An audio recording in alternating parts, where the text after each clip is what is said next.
Hello, and welcome back, friends. If it is your first time here, then howdy. My name is Lucas, and this is D&D and Friends. We are a tight group of friends that get together weekly and play tabletop role-playing games. This week, we are back in the dark world of MoonFall, where the Empire's Chosen explore a fallen chunk of the shattered moon. But before we get started, if you would be so kind as to like the video and subscribe to the channel, it would go a long way to spread this adventure to as many friends as possible.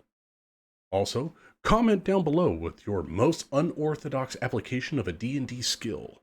Most upvoted comment will get a shout out at the beginning of the next session. Well, that's enough gun flapping for now. Let's get the story on the road. Take it to the recap.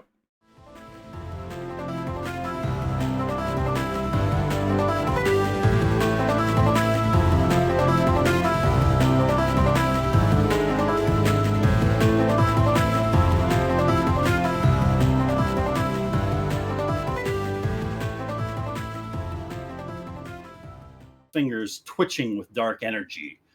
Through the mirror, a spell is woven by this low, guttural growl of a voice.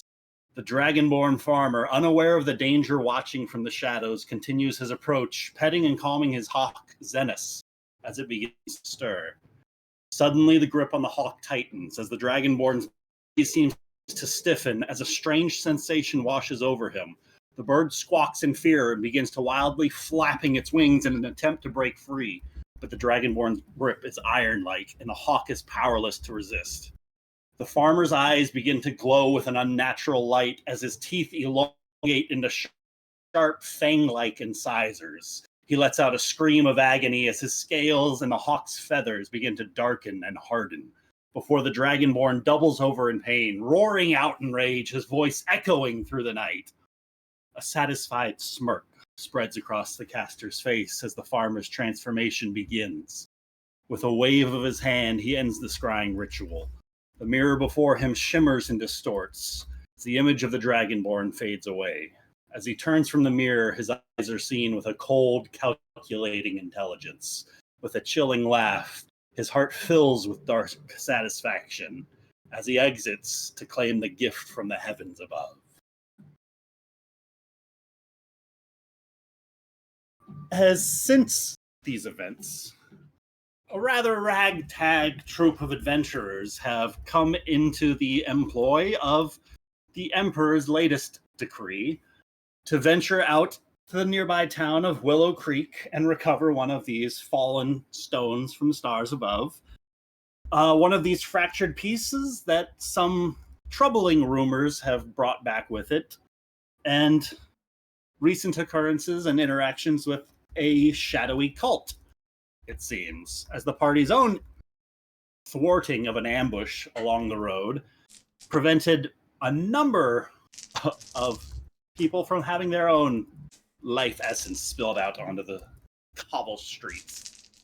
But the party managed to save a farmer by the name of Silas and his mule and wagon, and with the assistance of Mirabelle Goldfinch, they made their way to the now abandoned village of Willow Creek, and they saw the evident signs of struggle everywhere, of the buildings once filled with laughter and life, accented by broken windows staring out like empty eyes. Clear signs of a struggle scattered this way and that across the emptied streets, and the party chose to settle into the tavern to begin a long rest. And while out on watch, I believe it was Tidbit who went to the well for water, and upon drawing up the bucket, saw in the reflection that some of the stars in the night sky above were starting to blink themselves out.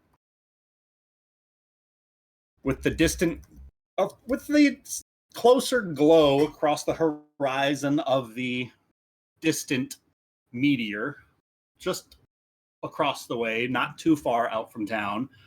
It's but a few more hours of travel up the road before you guys will be able to recover what you came so far out for. As I think we are going to jump back into the tavern, Tidbit having rushed back in to inform the others that some of the stars above were blinking out. I But- might be totally misremembering this. Sorry to jump in. Absolutely. But did we not farmer's homestead, and wasn't it the farmer who came in and told us that the stars were blinking out? Did we decide not to stay at the tavern, or am I remembering that wrong? I'm asking. I thought we went to the tavern and got like some things, and then we were like, oh yeah, he offered his place, so we were going to go to his place because it would be safer. He Yeah. offered his place when you guys saved him on the road a couple of times, but whenever you got to the town, you guys decided to hole up there before venturing further. Oh. Because I think the sun had already set when you got to town. I'll take your word for it. It's not what's in my notes. That's but what I remember, That's too. not how I remember it. Okay. I think we all remember something a little bit, or at the very least, I'm glad I'm not alone in remembering it slightly differently. It's been too long. We can't go a week without. All right, sorry to interrupt. All golden. So we turn our attention to this no longer abandoned tavern, but it still stands as a haunting reminder of the recent events that have befallen Willow Creek. The town's future is uncertain, but the tavern stands here as a silent witness to its past, where the echoes of the town's vibrant life still linger, as new life finds itself illuminating the windows inside. Who's currently on watch inside of the tavern, or who's awake in the tavern right now? I know I was out with Helm. I don't know if we ever came back inside. I think we were on watch like above the apothecary. I don't know if we ever made it back or not. I think I I don't sent remember. you to the apothecary, but you and I had gone to the second floor of the inn, and we saw the purple skyscape. And then I said, you should go to the apothecary and see what you can get for potions and things. And then I think we were supposed to meet Okay. everyone else after that. Okay, yeah, so I'm not there. Did we I'm- ever actually assign first watch, second watch, anything like that? I don't remember doing I don't remember if we went that far or if people were just kind of scattering about town. that before bedtime. Yeah, I don't think we did that. But We haven't gotten that far. Okay. yeah, Ulara would be at the tavern. She would just be playing on her lute while drinking a drink, just relaxing, I guess. All right. Trying to calm people's nerves. So I would assume those out and about in the town space would see Tidbit as she's making her way back to the campground of the tavern. So anyone who wants to can follow Tidbit back to the tavern to be part of the scene. I'll be. I think Drobin would have been at the tavern, and if he wasn't on watch, he's just asleep. Perfect. If I Tidbit. could roll to see what I gathered at the apothecary, I'm happy to head back to the inn. Anything in particular that you're looking for?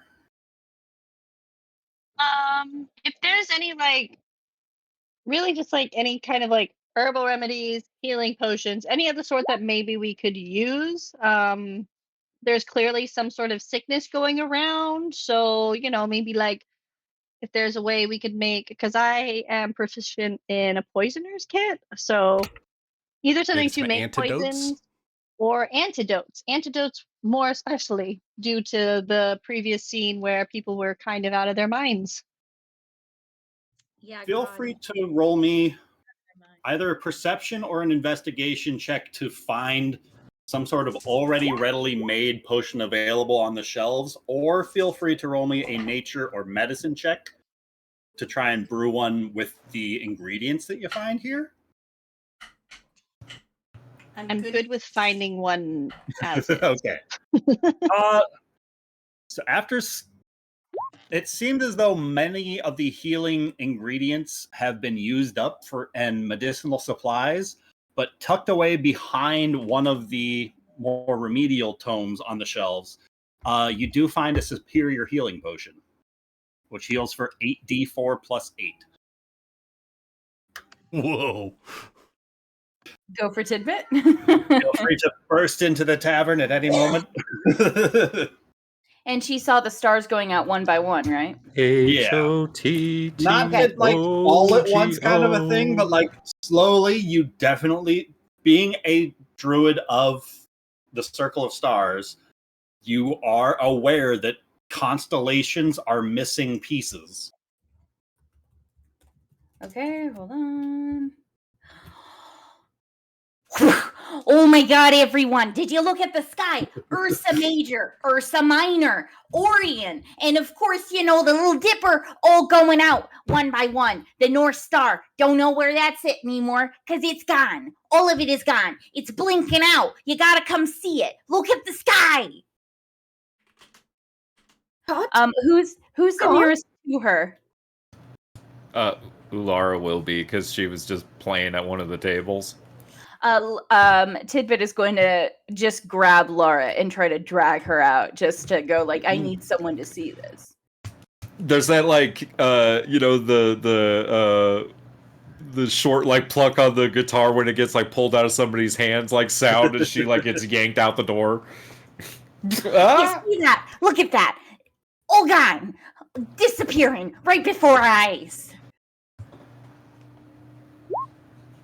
To just sort of drop the cobwebby broken crossbow onto the floor with a clatter and sprint outside and look up at the sky. Can she tell if the light's being magically taken away or if the stars are actually... Can I do a nature check to see if the stars are actually blinking out?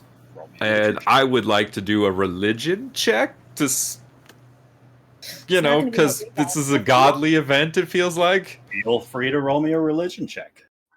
Can someone roll a Arcana check as well? Can Tolan 11.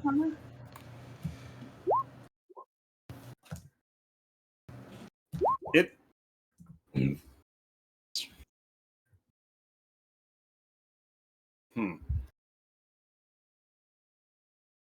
I'll be walking up as everyone's walking out.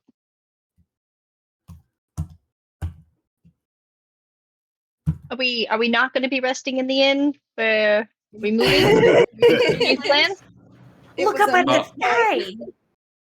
Ursa Major, Ursa Minor, all gone, man. It's not good. How else will we know where north is? Seems to be giving a little bit of credence to that phrase that you brought to the attention of the rest of the party. Oh, shit. That omen about the Star of Calamity. Oh.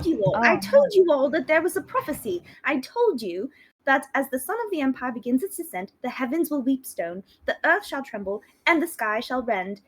A celestial messenger, a harbinger of twilight and shadow, shall bring forth a new age before the new dawn. The Empire's flame shall flicker and fade. This seems a lot like a flicker and a fade, don't you all think? Oh my god, the stars! What are we going to do without stars? As long as they don't take the Kardashians, we'll be fine. Who the fuck? I think we're fighting for a losing side. I think Empire's days are numbered. Hey, I will not stand for such fucking heresy.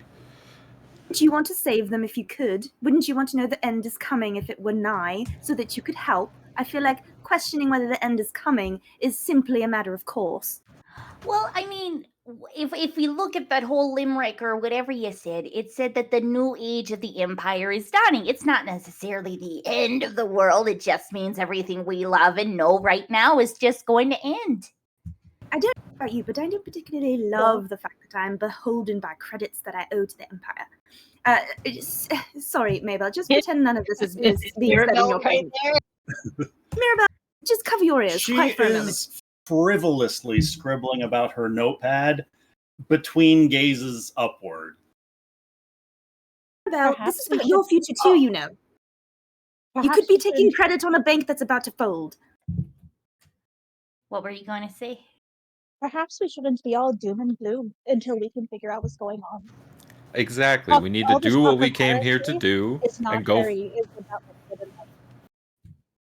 Precisely. There must be some sort of logical explanation for what's going on here. No need to doubt that Empire won't see us through this. Whatever's going on here, it's very possible that the mages back in Averstan have already worked out exactly what's going on up above. Perhaps that's why they need to recover whatever sort of resource that they've sent us out here for. To better understand what's going on in the heavens above, why not examine a piece of it? Blitty's gonna look around at like the destruction and chaos. Yes, I'm sure everything's on the upswing. I'm not assuming everything's going to be fine just because we're following through with this. It's unfortunate that we were too late to help the people of Willow Creek. Well, I suppose we should probably get some more answers to these questions.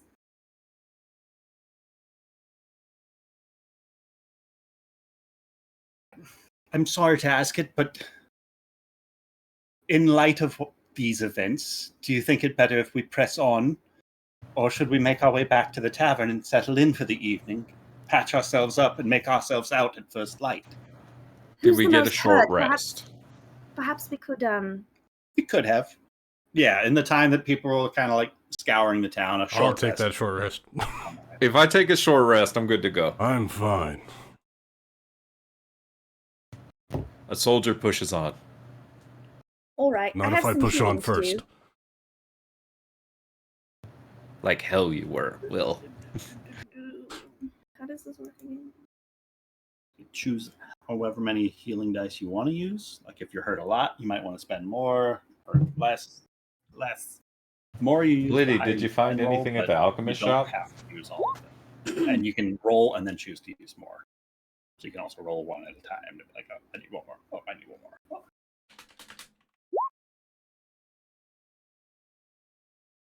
And I don't know if they fixed it, but it didn't used to automatically heal on my character sheets. So make sure it is. So You're keeping track of that. 3. I only healed for 3. That's not going to do it for me.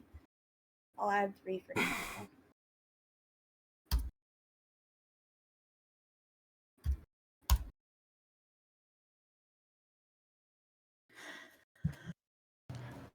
Okay, so short rest then. I'm at 15. I need to put that in D&D Beyond, and then it'll let me roll hit dice.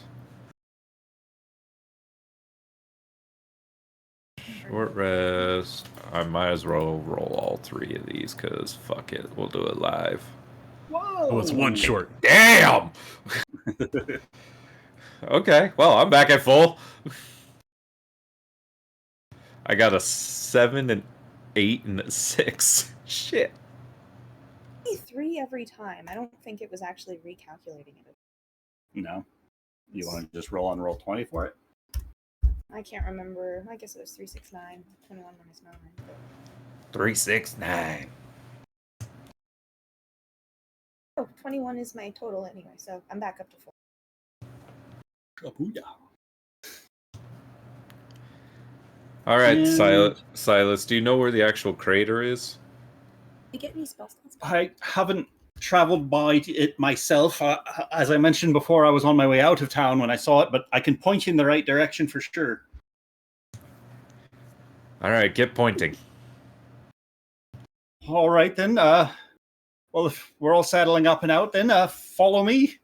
And he's going to start throwing some of his things into the wagon, and he's ready to go. He didn't really unpack here at the tavern, but it doesn't look to be any more than like 10 miles away. It's visible for those who have climbed up to the second stories of buildings. Like it's nearby enough for the walk.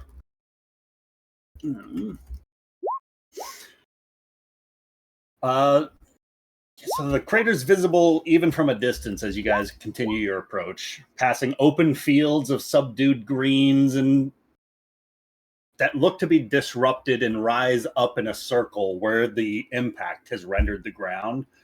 Rocks, grass, and other plants have been thrown back, cluttering the surroundings, and in the center, it sorts deep out of view. Smoke still rises from the center of that crater. You can smell the ash despite your distance. There's no wind, yet the grass continues to sway rhythmically like submerged seaweed. Above you, the stars shudder and blink, seeming to draw closer the longer you stare, as if descending to join their fallen fellow. A light shines from whatever is within, visible in the smoke, but the light is unlike anything that you're used to. The luminous color is cayenne at its core, with an aura that changes with snaking tones and hues. They do not dance, but rather seem to fight and strain against one another. Far above, where the smoke looks to dissipate into the sky, the colors continue to spread out like ethereal veins. A painting of this landscape might be beautiful, but the more you watch how these colors move and reach, the more dread you feel grow in the back of your mind. Silas seems to slow in his continued step as the mule starts resisting him the closer that you guys get. And the mule starts recoiling and fighting him back. So he's offering to stay back here with the mule if you guys would like to press on any further. He volunteers that he's still not much of a fighter, and he doesn't think that he can be much use as far as examining whatever has fallen out from the heavens above. Oh, Silas, I wouldn't ask that you come and put yourself in danger, but all I'd say is if you're going to hang back, perhaps if you do see someone approaching, particularly someone who looks like a religious fanatic, perhaps make a signal. Is there a bird call or anything of the sort that you're particularly good at? I can attempt a bird call. Or some sort of whatever you've got. Sure, I'll send out some sort of a code signal sound if someone comes upon me. Yes, perhaps you could whistle very sharply. Do-do-do-do-do. Are you all being followed by anyone? Anyone in particular that I should be on the lookout for? Well, I suppose anybody who might attack a town might attack us if we get too close to something that's drawing attention. That's why I might not be ready to head home just quite yet. Well, we thank you for your help. But the sooner that we're done here, the sooner I can get back to Hathram. Indeed. Speaking of bird calls, what does it sound like? Are there like any chirping or anything like that? Or is it like eerily dead silent? It's pretty silent out here. I don't think I have the night version of this, but essentially to give you guys kind of a visual of what it looks like.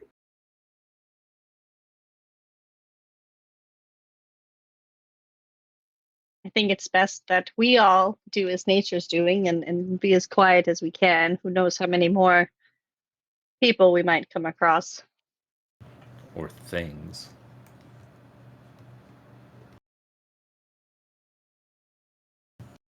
All right. Form up. Ulara will take point with Helm, I'm assuming?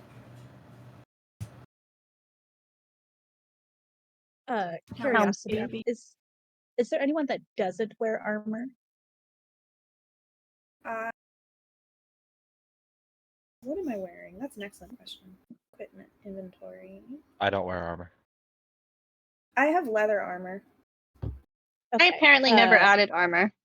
Are you able to wear armor though? I can wear armor, yeah. I attached it. I can wear light armor. Okay, Sinica is going to cast mage armor on Poe. Just in case. Thank you. Ulara pulls out her shield and her warhammer. She daps up Helm and they start walking down the road. I'll also take the lead. Bloody's gonna take her short bow out and just sort of be scanning the tree line, or if there are trees, and just sort of looking around and walking and keeping up the rear. Can I make an Arcana check to see how the magic from this star is affecting the environment around it? Sure.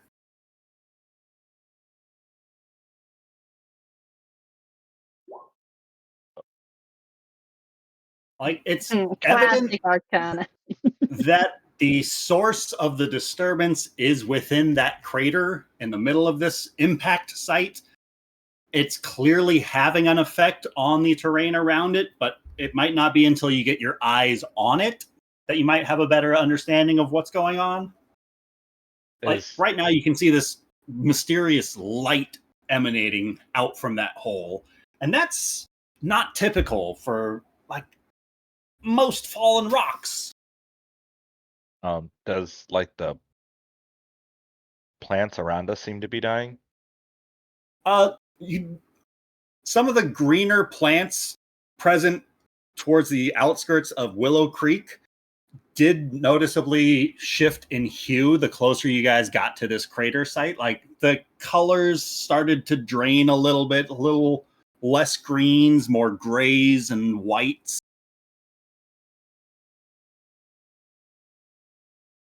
But that color in the middle of the crater, every few moments, shifts in its hue, making it difficult to try and describe if you were to recollect this to anybody. Recollect this to anybody, that's the word. So if One moment. everyone's kind of going up this way, I want to try and like kind of sneak around the side this way. I know rules work differently, but I'd still like to try and stealth. Sure. No. Go That's around slow this way. stealth. I want to see her I'm snell. gonna schnell.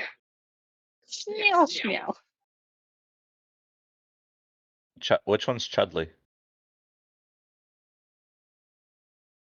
Oh, good. We're 11 buddies.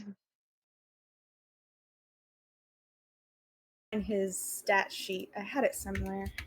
Check your notes tab. Which notes taken? Oh, on my thing. Oh, yes. We added Extras, him. maybe?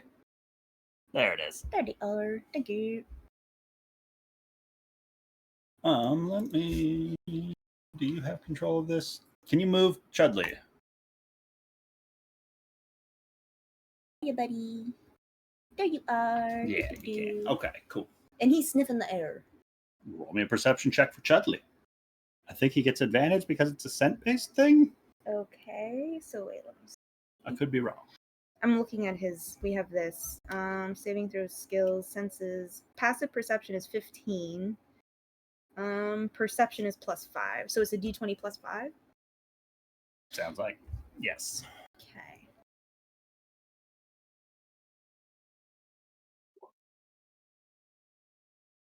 Oh, we're rolling hot tonight, y'all.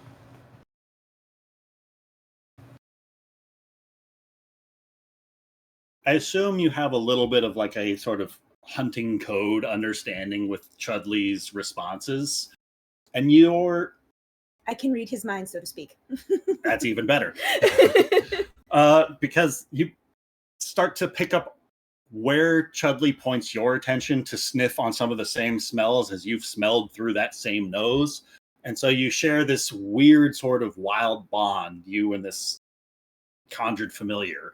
And you begin to smell the smells of that sulfury kind of almost decay, like the burning rock smell.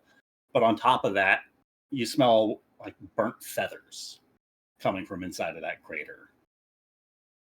As though someone is burning spell components? Like feathers were burned here at some point. Not Like a it fallen doesn't angel. smell like they're still currently burning, but there were scorched feathers Everyone. within the past 24 hours. Chudley's picking up some distinct odors. Burnt feathers, and then obviously that disgusting sulfur smell. No, it wasn't him. My mouth was open and everything. God damn it. To warn you.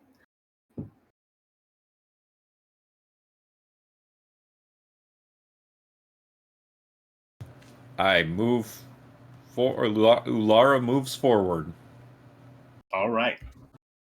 with Draven and Helm by her side. First, What? I don't know. I just came back. Wait, What are we which doing? way is the way we're coming in? There seems to be some people on this end of the map and some people over here. Some people said they wanted to circle around. Like Grenor. Can Chudley be like in the woods? Be wherever you'd like him on the map. Okay, Chudley's in the woods, smelling things.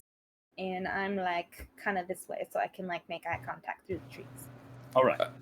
Lucas, we have arrived at the crater. It smells of burnt feathers and sulfur. And and the color changes every so often. Sounds like a Friday night at your house.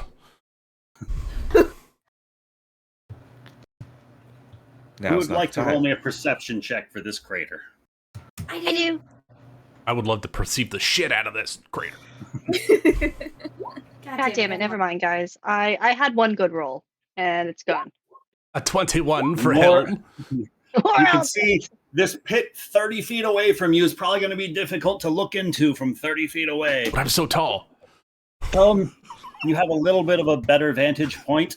Let's see, with a 21, Helm. Let's see. It's only because I have eyes of the giant. Oh shit, I don't have dark vision. I hate playing characters without dark vision.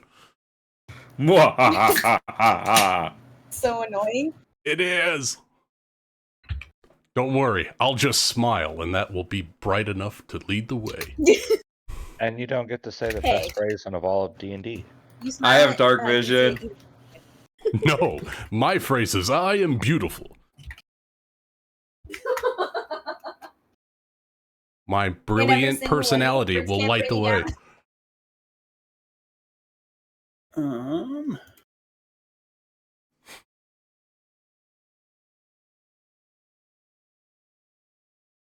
Okay.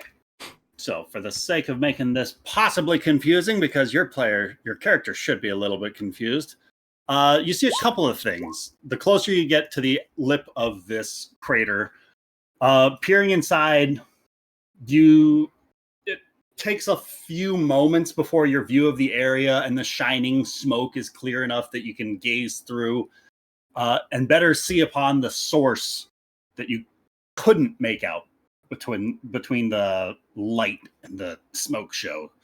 But you start to hear something scratching in that dirt nearby, and you faintly hear a squawked reply coming from inside of the crater, though you can't see the source of the bird.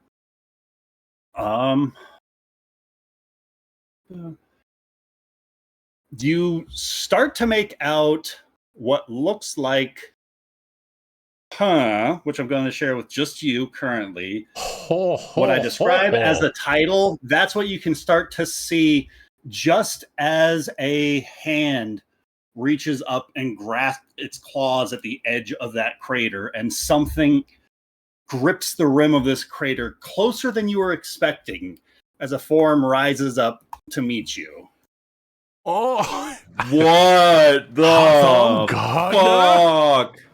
As the party What?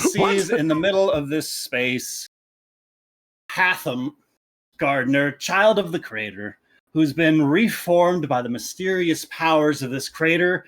His shape looks to be swollen and discolored. His distorted features and the lights of this crater seem to suffuse throughout his body. They're visible beneath his skin and drip and leak from his mouth, eyes, and several wounds on his body.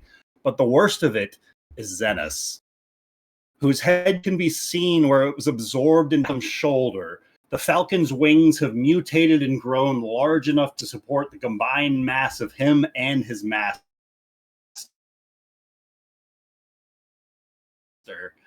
Well, that's The just lights on his body flash to a different color every few seconds, each one distinct from the last, and seems to infuse his being with an associated element.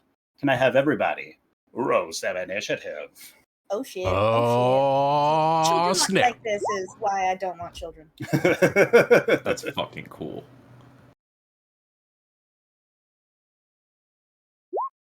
Fun. 15. Okay. I can switch with someone if someone's got something cool and they rolled a bad initiative. Ben, do you got something cool first round? No, Does not he really. go on your turn, or let's just have him go on your turn to keep things easy, even if it is different. Can you add me in there, please? Add yourself, Jeremy. No, I you're can. blue. Right click on your token, add turn. Oh, Ooh. Dabba dee, dabba da. haha. Oh, he Just looks be friendly. He's So- a great Sure, he's guy. super He's nice. got a huge personality. So we're just rolling to talk to him, right? Because he's Of course. just so friendly. Yeah. What I Okay. figured. Jerry This Barry, is the order of chit chat. Okay, that's good. Thank Jeremy, God. do you have anything you want to do first turn? Like get it off early? Control stuff? 11. Yeah, totally. Sounds good. All right, I'll switch with Oh, Tolan. this might work. So I'll drop down to a 6, and Tolan, you can have my 15. Did you add your initiative to the tracker, Evie? No, I was asking if we had to do it ourselves. I think everyone else adds. Okay, how do I do that again? Type where you can edit in the track. Oh, I shit. got you. I can click on people, make them do stuff. I know. I just realized. I was have like, the oh, I can click on it and power! edit it. I can help, Ryan. You're on there on you. Yay, Okay. that's really nice. Especially with people like BRB, it's like, oh, throw them in the initiative real quick. We can do that. It's like when I tell Ryan to take the initiatives in person. This is great. Huzzah! Now, if they could only fix their right click to show where you're moving instead of it jumping all over the map. All right. So I've got Tolan and Grignor going first.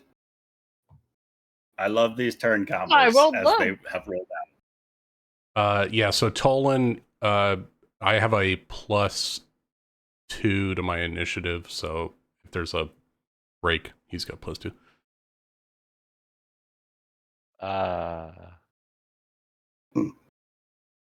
I totally know how to play this. The way I'm going to run it is Baldur's Gate turns, effectively. If somebody has an idea that they would like to shoot off before the other, if you guys would like to try and combo your turns, I would highly encourage it for the 15s and the 13s and the 11s. Because why Ready, not, right? system. Exactly. So, let's... Tolan and Grignor, how would you like to start this thing off as this creature is what you see rising up from the crater's depths? I was gonna cast Chromatic Orb at it with advantage and use some wild magic. Oh shit, if you fireball and kill us all right now, That'll be the end of the session. that'd be great. That's All why right, new I am campaign. standing on the other side. We can all go home before dinner.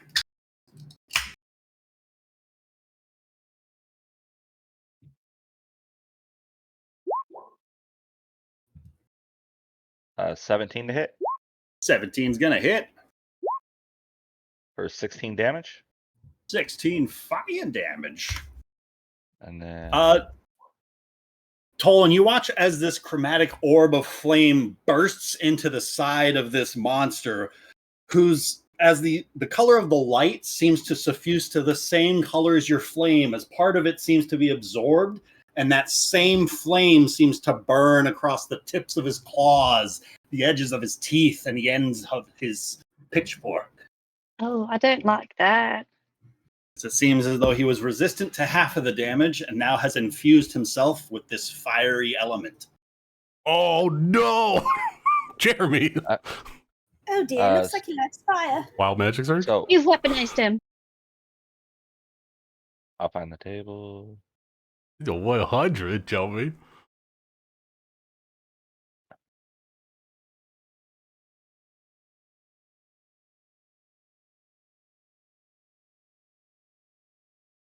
A 7. Mm. Did I roll? 47. Sorry. What's One gonna more game. happen? So, 47. You and up to 3 creatures I choose 30 feet of me become invisible for 1 minute. Ooh. nice.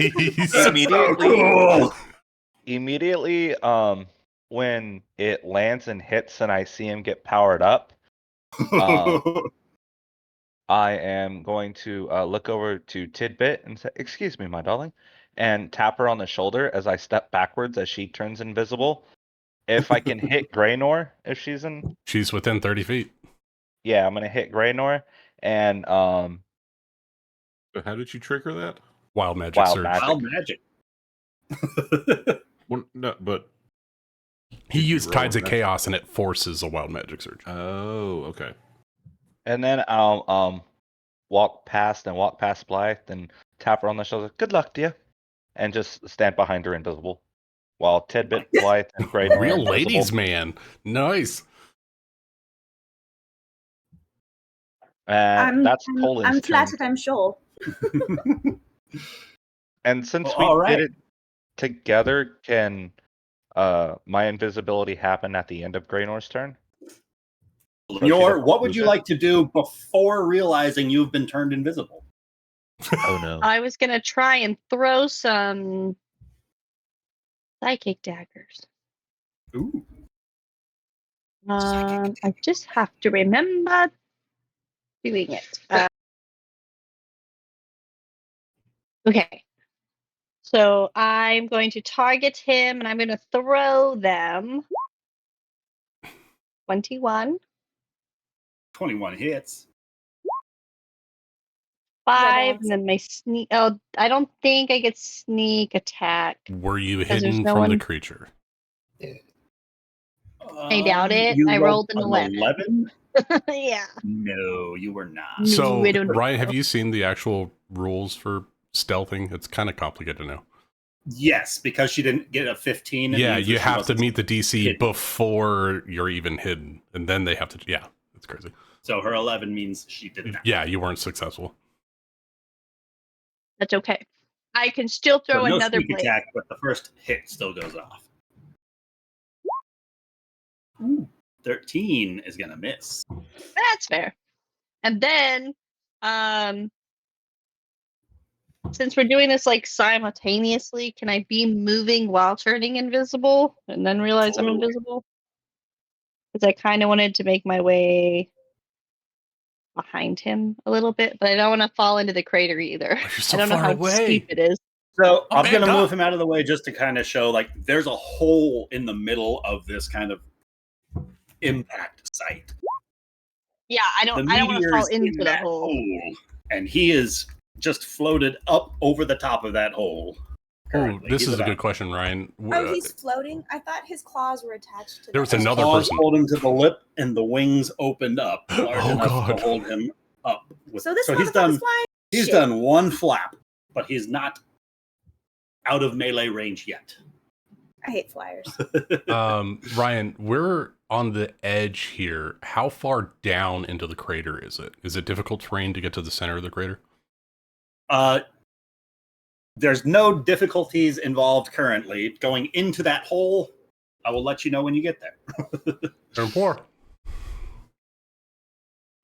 And that's the end of my turn. right. Because okay, so I'm trying to remember rogues.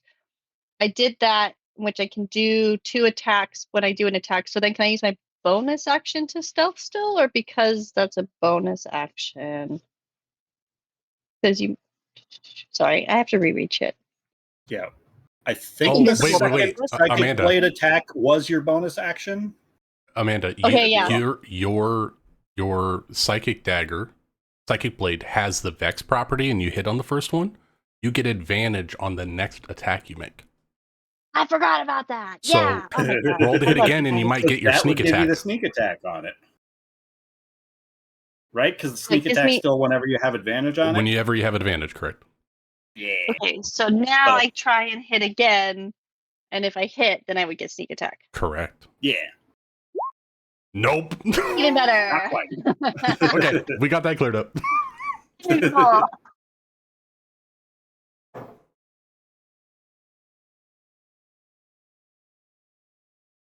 All right. Next up is Ulara and Seneca. All right. Ulara is going to mutter a prayer to Empire and say, may his holy light help us vanquish this demon. And she is going to cast Bless at a 2nd level. And she's going to target herself, Helm, Draven, and Seneca, because those are the people she can see. Everyone else is invisible. And so you all will be #blessed, which has not changed. You can add a D4 to an attack roll or saving throw before the spell ends. And that's an action to do that.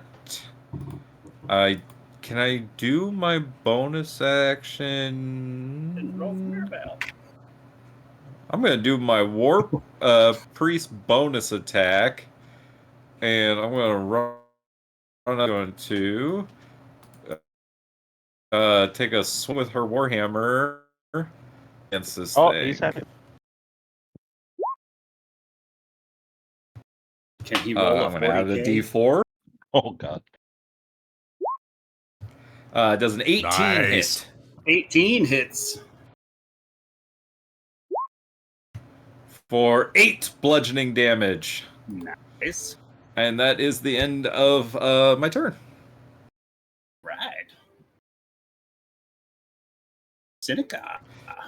Oh, and she says, Oh. "Take that, you fuckface!" Rude. Seneca, she is. Yeah, I think I want to stay back away from this guy. She's going to cast a Dissonant Whisper. Ooh. And I need him to make a wisdom save. Wisdom save. How about? Gosh, I keep rolling 3s on this die. That's not going to do it. All right, so he'll take 16 psychic damage, assuming he's not resistant.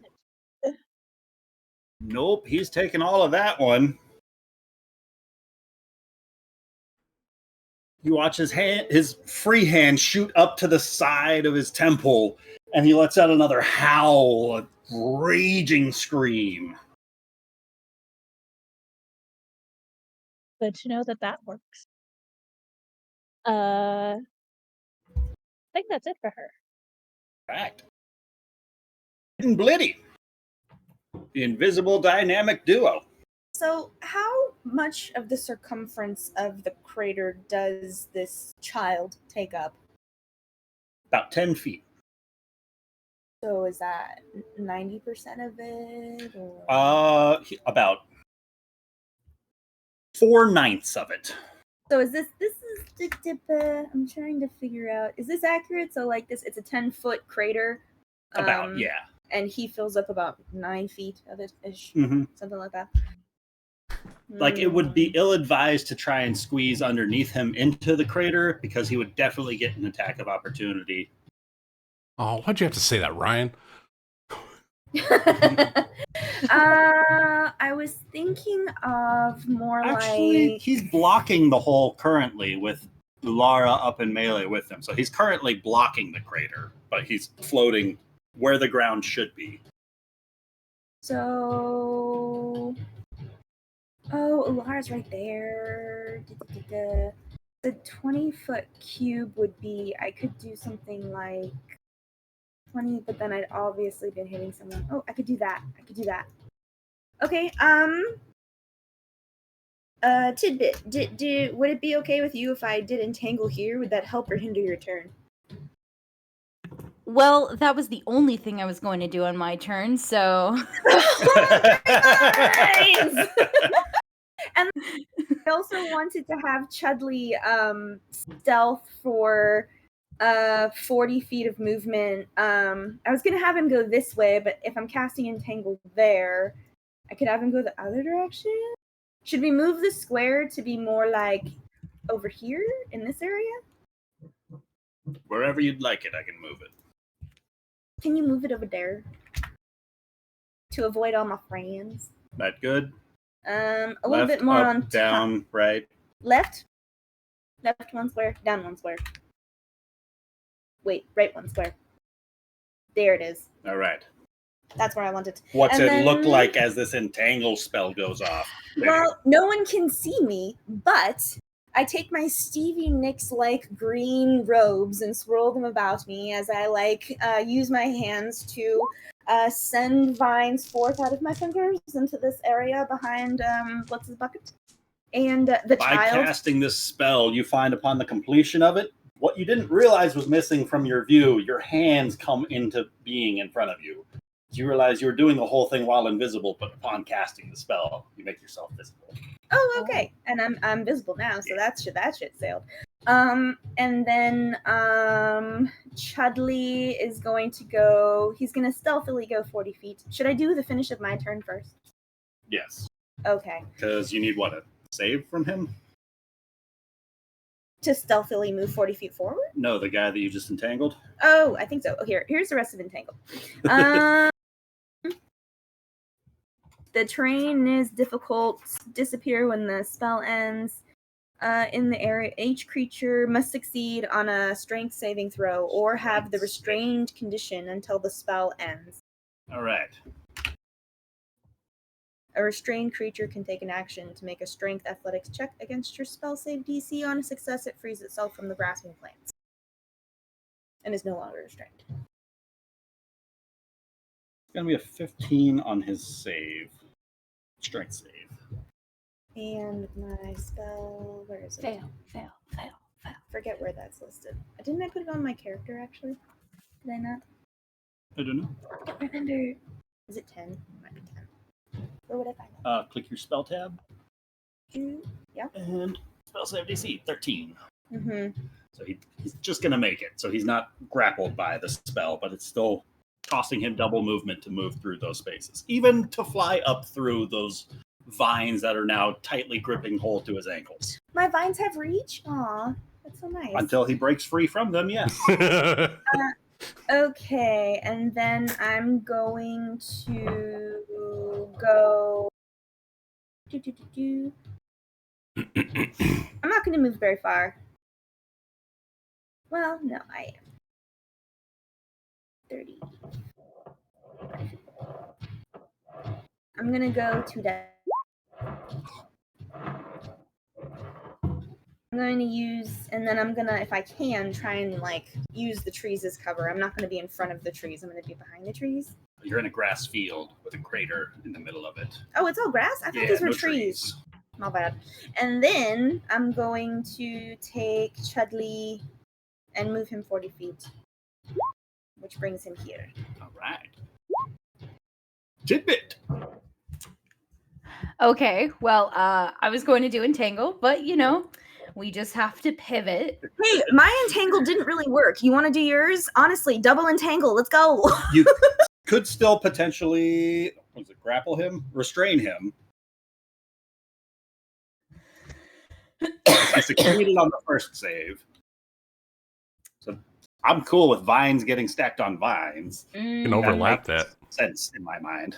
I like the idea of 2 druids sending vines to one place. However, if you want to do something else.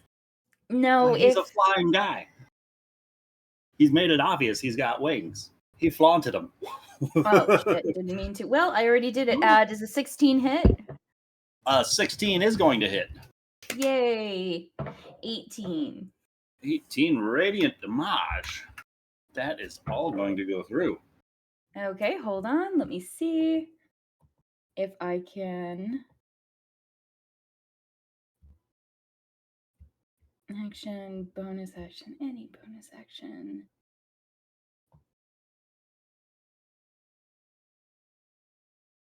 Nope, that's it. I will, however, move. I also thought these were trees. I'm going to move right here. I don't feel so bad now. Sorry. And Tidbit, likewise, upon completing the casting of your spell, you find yourself visible once again. Casting a spell drops it. Oops. Hold it. No. You didn't have it going in. It's fine. What's the worst that could happen, right? Yeah. Anything else you would like to do? No. Nothing really I can do that would be useful. Then Helm the Beautiful. All right. Helm's back in town, y'all. All right. Just double checking my shit here. All right. Okay, that's not going to be helpful just yet. Well, Actually, I'm gonna activate. I get one use of my channel divinity back on a short rest, so I'm gonna activate my Peerless Athlete to give me a jumping boost, as well as an athletic boost. And I'm gonna run up to this sweet child of mine, and I'm gonna attempt to grapple this creature. Sweet child of mine. Right. So the target must make a strength or dex saving throw. Their choice. 10 is my strength. DC is 14. And... All right. He's going to go for Dex. That's going to be a dirty 20 on his save. He succeeds. That's my turn. He is going to throw his arms off from your sides as you try to grapple hold of him. And as he does so, to his left and to his right, just phasing right through those roots, shadowy tendrils seem to just shoot up in the same pattern as each of his individual fingers, as shadowy hands open up from the pit beside him, and each one is going to try and swipe. One at Ulara and one at Helm, the Beautiful. So cool. First at Ulara with a 16 to hit. Does not hit. With an 11 to hit, I don't think it's going to do that. So both of these hands just seem to swipe at the two of you, but the Emperor's light shines brightly from within, and you are able to fight off the attempts of these two hands, as Hatham himself is going to continue to glow with that fiery pitch on the inside as he screams out. And as he does so, I'm going to need everybody to roll me a Constitution saving throw, as this horrific hawk-like screech emits from somewhere between his vocal cords and the hawks on his shoulder, creating this horrible sound. Is it And in any way, everybody shape, or that form rolled- poison related? Not poison related. But anybody who rolled below a 14 is going to be stunned until the end of his next turn. No. Rolled my bless. Stunning. And then he is going... Is that what the purple blue thing is supposed to be on the character? No, what purple thing on your character? I don't know. There's a purple thing. Donde? Or blue? Is that for that blue? Oh, that's whatever you want that to be. Okay, so if I want to say that I'm stunned, I guess I'll just remember. Yeah. So what does that mean for me? Oh, what that means for... Let's see. No addition. Stunned is... Damn, can't do shit. Sorry, I had to step away for a sec. What did I have to roll for? Got zapped. Roll a Constitution saving throw, as this horrible, stunning screech is emitting from the middle of this. 18. Nice. Don't even worry about it. But those who are stunned experience the following effects. They are incapacitated, so they have the incapacitated condition. Saving throws automatically fail strength and dexterity saving throws. Your attack rolls against you have advantage. Incapacitated. That means you can't take actions, bonus actions, or reactions. You can't maintain concentration, and you can't speak. So you can just move? No. I don't believe Can't so. take actions. Yeah. I think yeah, a move is... movement's not an action. Oh, that's it. Yeah. I don't know. That's weird. You can only move. Oh, that's... Okay. You can't take any action, bonus action, or reaction. Your concentration is broken. You can't speak. Okay, So so you that's can- no longer entangled. You can move. All right. Then the vines pull free from Hatham as he screams out in this way, No! dropping that concentration spell. Blitty suddenly looks like Stevie Nicks after too many after parties from a concert. And with that in mind, Helm and Ulara, you are free to take a couple of opportunity attacks as he is going to shoot his way upwards into the sky above you. Fortunately, I can't because I'm stunned. That's beautiful then. You can grab him, Laura, if you want, by the way. I can't. 19's going to hit. You can make an unarmed 21's gonna strike to hit grapple. more. Yeah, that counts now. But I don't have a free hand. Oh, are you using a shield and a warhammer? I have a shield and a warhammer. That's fair. Yep. I do not believe I can grab anyone. But I can hit with a 21. Absolutely, you can. Oh, shit. For 9 more bludgeoning damage. Hell yeah! 9 more, nice. Hammer clips him on the way up. You hear the crunching of the bones somewhere on the inside as you leg useless. But he shoots upward, flying 60 feet up into the air above. Fuck!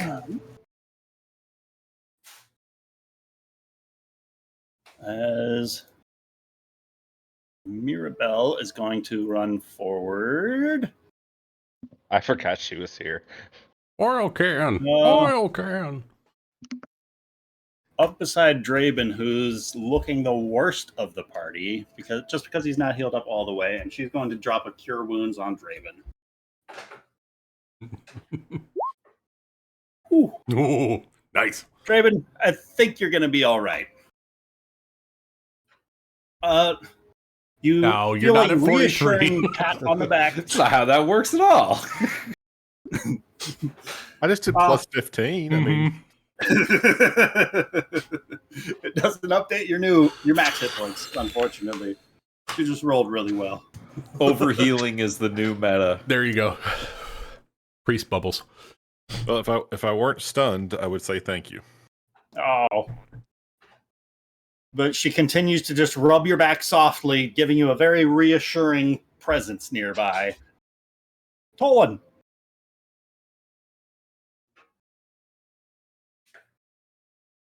I was muted. How far away is the baby? Well, I think you said 60 up in the air, right? 60 feet up. This is a world where Pythagoras does not exist. It's All just right. 60 feet up. All right. We're gonna wild This surge. meteor special powers isn't affected by your earthly physics.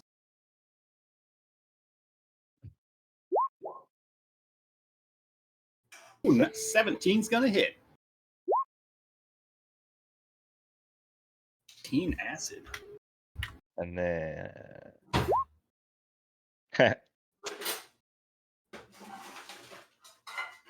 Nice. thank you. I just need to. Tolan, you watch as this chromatic orb of acid is fired upwards at this dragonborn, and it just starts slowing down as it clips into the back of him, and you hear another roar of rage as you can smell that sizzling of the flesh as it rapidly shoots out, almost envelops him before you realize that color is coming from within him as the element that he seems to be readily proliferating is that same acidic energy that you threw into him.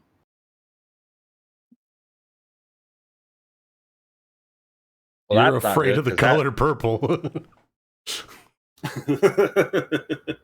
Is that what 69 is? Yep. Yeah, you're afraid, and the DM chooses who you're afraid against. Oh God! Oh, there's a fuckload of purple that just shot up 60 feet into the sky that just absorbed part of your acid and made that a very fundamental part of its DNA. Also, Anything else you would like to do? No, that's it.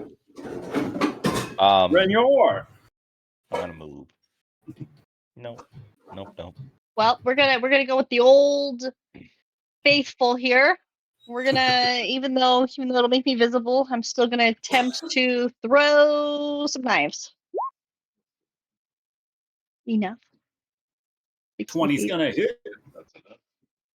So then I get they're not within 5 feet because he's 60 feet He up. is So 60 feet up in the air. yeah. So no sneak sneak attack. attack. DM question: she was invisible. Does she get advantage and therefore She get sneak sure attack? does.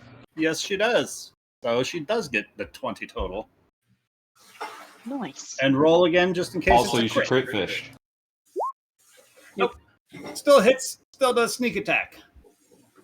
I do get to do another roll with Actually, advantage. what is the range on your psychic blades? It's 60 feet. 60 feet. Okay, you're golden. They changed dagger ranges. No, Yay. only Psychic Blade got further. Psychic blade. 22's gonna and then- hit again. Well, I get a roll again because I have the what was it? The Vex. Vex Mastery, yes. The Vex shenanigans. So 22 hits. So 10 because I already got sneak attack. Not too shabby. Everyone, right? That's still only right. one per turn. Yep. Anything Just else you would like to double do? check. I feel like I've got a good thing going. I'm gonna run another 15 feet in this direction. You know, just never let them know where I'm at. I'm just gonna run around in circles, and that's my turn. All right.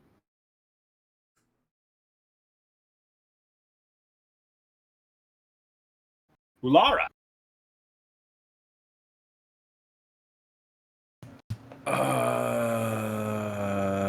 Shit.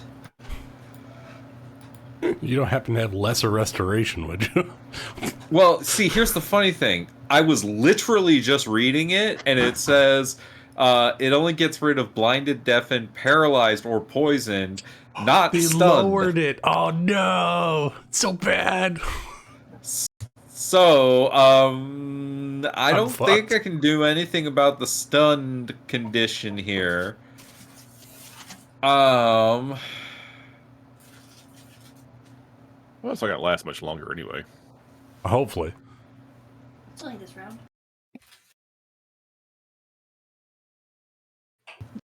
Okay, he's high up in the air, which is my issue.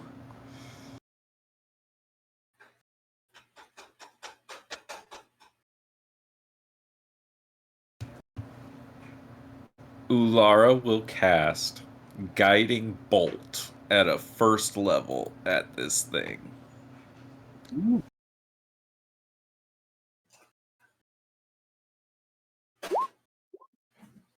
$24 is gonna hit. Don't forget, I'm blessed. It's a 26! For 12 radiant damage, and the next attack against him has advantage. Is that still there? And the Yeah. next attack roll made against it before the end of my next turn has advantage.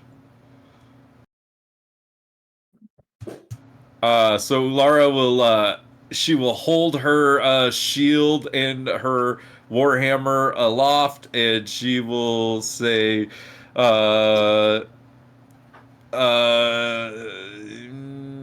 hammer of light, and a golden hammer will fly out from hers up towards this thing and smash into its chest.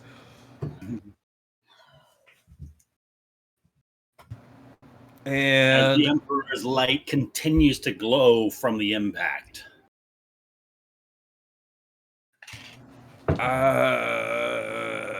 that's gonna be the... I guess I could move. Where would I move? You know what I would also like to do? Now that I am standing at the edge of this crater, I would like to look down in it. All right.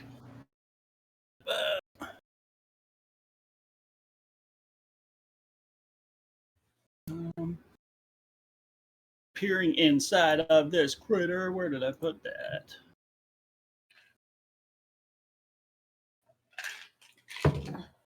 Lara. Peering inside, you can see something sticking out from the base of that hole about 15 feet down.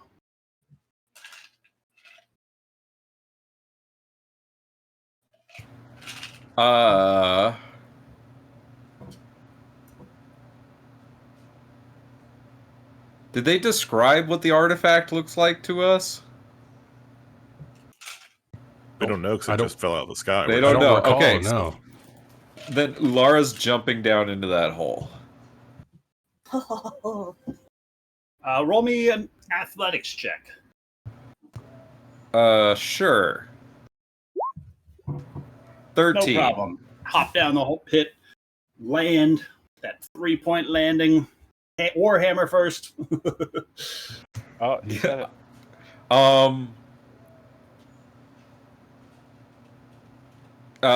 Can I grab it with my item interaction, or would I have to wait till next turn? Not to free it. Okay, so then that's the end of my turn. All right. Seneca.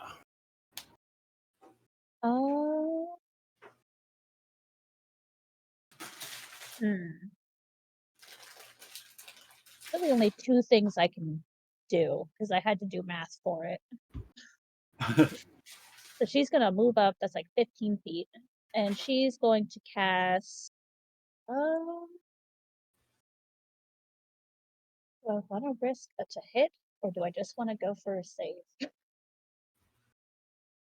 Eldritch Blast. I don't. You know what? I should have gone with the save. You have advantage. The first hit, again, it has advantage because of the Emperor's radiant light. Cool. Yes, and you're still hashtag blessed.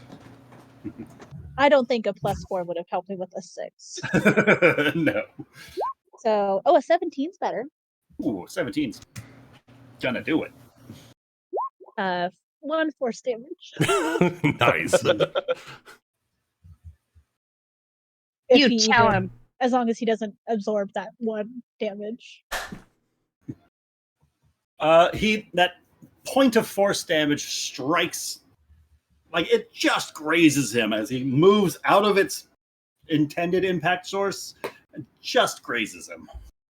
He lets out another scream, but that acid continues to drip about his form. He doesn't seem to have shifted the elements yet. Oh, that's what he's doing? Each different color he's shifting elements. That went right over my head. I was like, And okay. I was writing down like, okay, what is he resistant to? A lot of stuff. Apparently. And I have no idea how he keeps doing it. Whoa, he's a wild magic sorcerer too. All right, that's it for Seneca. Tidbit. Okay, so he's now flying. Right? Mhm. He's 60 feet up in the air. Okay, so that I obviously cannot entangle him anymore. That is unfortunate. I guess no one looks completely hurt.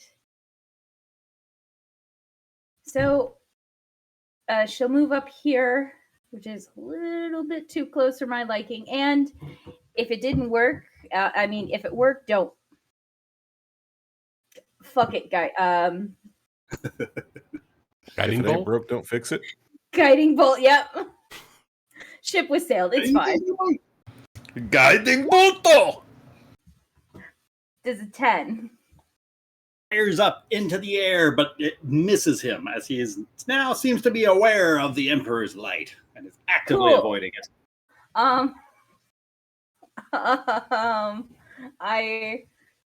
I don't have anything to do. I could potentially maybe turn into a squirrel, but I don't think that'll help us. I would like to help you. Thank you. Yeah. I would like to use my channel divinity when a creature, she's within 30 feet of me, yeah? Tidbit? My girl. Yeah. Okay, so I'm going to use a guided strike. So when a creature within 30 feet of me misses with an attack roll, I can expend 1 use of my channel divinity to give that roll a +10 bonus. I hate to be that person, but aren't you 15 feet down a hole? He said Pythagoras doesn't exist. Oh, okay. Yeah, for the sake of easy math on the one shot, I'm love you, allowing it. Summer. Because I said it earlier, I'll allow it. Because this looks fucking cool. Okay, As the Emperor's light makes impact with a dirty 20 hit. Because it also doesn't say. I It was doesn't looking say that I for have to be able to someone you can see it. Yeah. It doesn't say that. It just says when a creature within 30 feet of you misses with an attack roll. Yeah. Fucking cool. That's a 16. 16 radiant damage to the guy. Smashes into his side as he howls out in agony. And Does he that- does he look down at me? Does he notice me? he does look down at you, and the hands seem to focus towards you as they stop swinging and slashing at Ular and Helm. They seem to drift for a moment upwards as they seem to be reassessing. I would like to roll a deception and point to the only other druid. I would like to point at Blitty. Shift blade. Well, speaking of, Blitty. Well,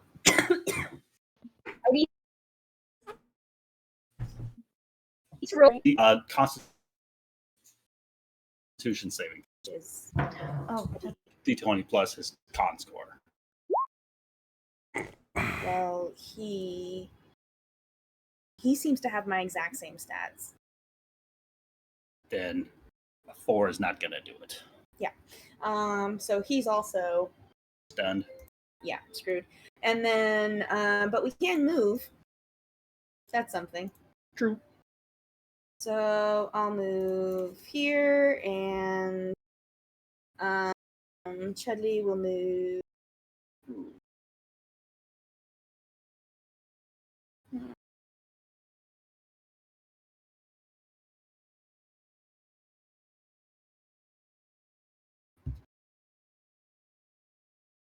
Do anything. If he were to run up to the edge and then like jump into the hole, if he had to do a save at the bottom, he wouldn't be able to do it. He'd just splat. If it's a dex or strength save, he automatically fails because he's stunned. In that case, he's just gonna be a good doggo and stand next to me. And we're gonna hope this ends soon. Right. Helm the Beautiful. Well, there's only one thing Helm can do is go after the sword and get there before Allura.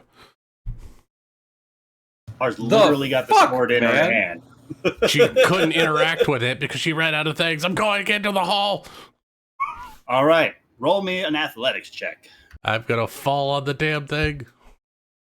As you I jump on top of advantage. Ulara. I have advantage on athletics because of my peerless athlete. 1 second.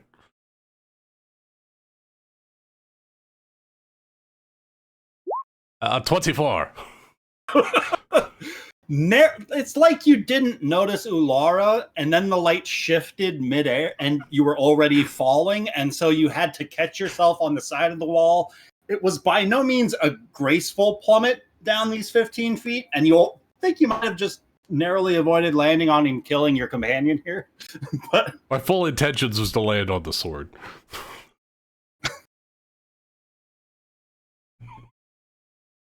But not with your chest, right? With my chest, because I got plate armor. No. so you're aiming for Ulara at the sword? I was aiming for the sword. Because it's a small hole. I know. And now there's two giant people down he here. can with a comedically great land on me. It's fine. I'll fall down. You know what? I automatically fail dex save, so whatever you want me to do, right?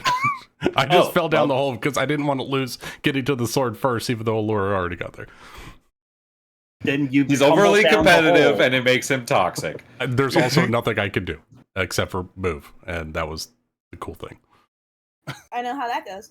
Yep. And with that, Hatham drifts down a few feet to make him floating about 30 feet up in the air. We don't get a save at the end of our turn for this stuff, right? Nope. Cool. It just ends at the end of his turn. Oh! He's floating above Tidbit, looking down at her. He is going to loose his pitchfork down at Tidbit. Wait. Did he or did he not fall for my marvelous deception of pointing at Blitty? You might be able to tell with a dirty 20 to hit who his pitchfork might be aimed at. Can I just also add what the fuck? That's a free action. I can't speak, but my eyes say it all. This bitch. So you're saying a dirty 20? Let me check to see if that fits. You know, honestly, it barely hits me by going over 5 of my AC. It's going to be 15 points of piercing damage. Okay, and that's all right. Only 15? And 1 point of acid damage. Okay. As he is going to continue to swoop down towards Seneca, who also attacked at him, and he is going to try and shoot a talon at Seneca and a talon at Tidbit. Okay, all right. What did I do to you, Ryan? What did I do? Talon at Seneca for a dirty 20 to hit. Liddy's thinking similar thoughts about Tidbit. What the fuck did I do to you? Talon at Tidbit for a total of 8 to hit. So I No, think thank God. Seneca. No. You didn't get me. 8 to hit? No. I don't think he's swinging at you, Liddy. I thought there was a Talon coming at Blitty. Talon coming at Seneca. Never mind, sorry. That is 20 total damage. Hey, Ryan, that's kind of fucked. That's You're alive. max damage. Don't worry. You're alive, Summer. The Always rest of summer. the party watches as this talon claw rips into the gut of Seneca, lifting her from the ground. As this figure seems to lock eyes, and you hear this voice, Stonebender, bring us the fallen stone, and you will walk free. And then he just drops you there in place at 1 hit point. And that's going to be his turn, as these hands are going to... everybody who is stunned is no longer stunned, as shadowy hands are going outward. Well, you can go there. Use my reaction to grab the sword. Grignor, one of these is coming your way with a 19 total to hit. That will hit me. You will suffer 1 level of exhaustion, which in this edition means -1 to basically every d20 roll you make. Perfect. And I think -5 feet of movement per level of exhaustion. I think. I will have to double See check it that. anywhere. Where? Like, is it on? Can you? It'll be select under your it? conditions exhaustion.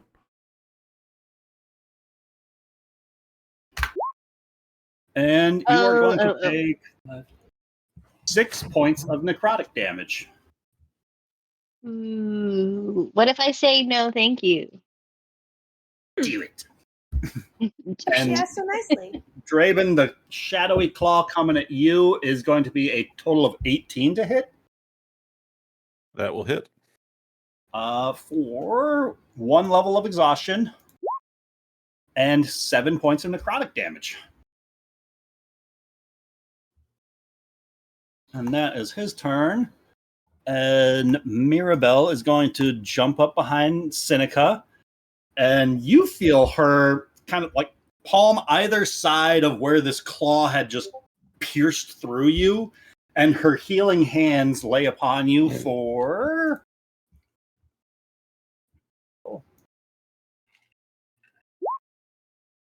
13 points back. That's better than 1. So you actually lose 2 times your exhaustion level on D20 tests. Yep, I just read that. Yeah, Minus it's minimum 2. 2. So that's fun. And that's going to... Mirabelle is going to, like, you can feel her fingers shaking as she is notably terrified at this moment, as her gaze lingers over at Hatham. But she says nothing. Draven. Okay. Finally breaking free of this stunned condition. Getting to finally do something. How injured does the main guy look? Looks like he's just breached bloodied. All right. And I honestly don't really care if moving away is going to trigger some sort of attack. I move and draw my long sword or my great sword as I The move claw up. will try an opportunity attack with a 15 to hit. That's going to miss. All right. Okay. Great sword coming at you. Come on, Ben. How about a 19 to hit? 19 hits. Excellent.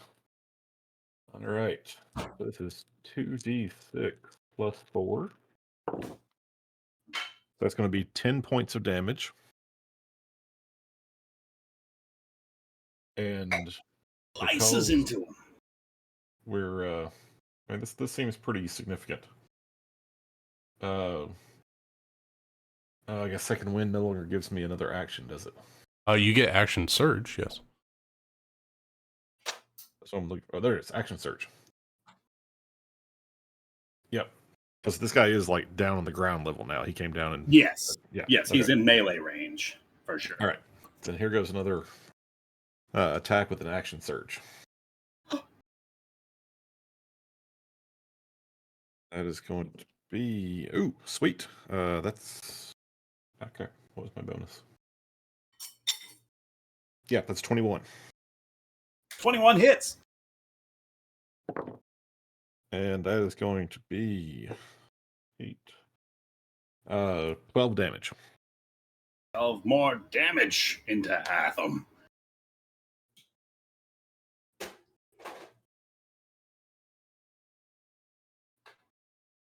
What's it look like as Draven action surges? Basically, like, he's armored up. He's pulling out this great sword and he's setting himself wide. And he just takes a massive swing at this creature floating there in front of him. And you see that it's almost like he swings so hard he's going to like lose his balance. But instead he sways, flips his hands on the weapon, and comes back like an uppercut the other direction. And it's like that swaying motion almost seems to speed him up. Faster and faster he goes. Anything else you would like to do? I think that's all I can do this round. Then Dolan.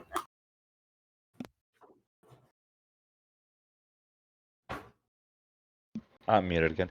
We're going to cast a spell at disadvantage at the purple guy.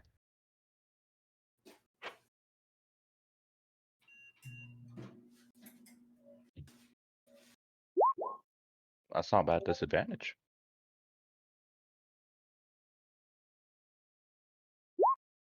For 2. God damn.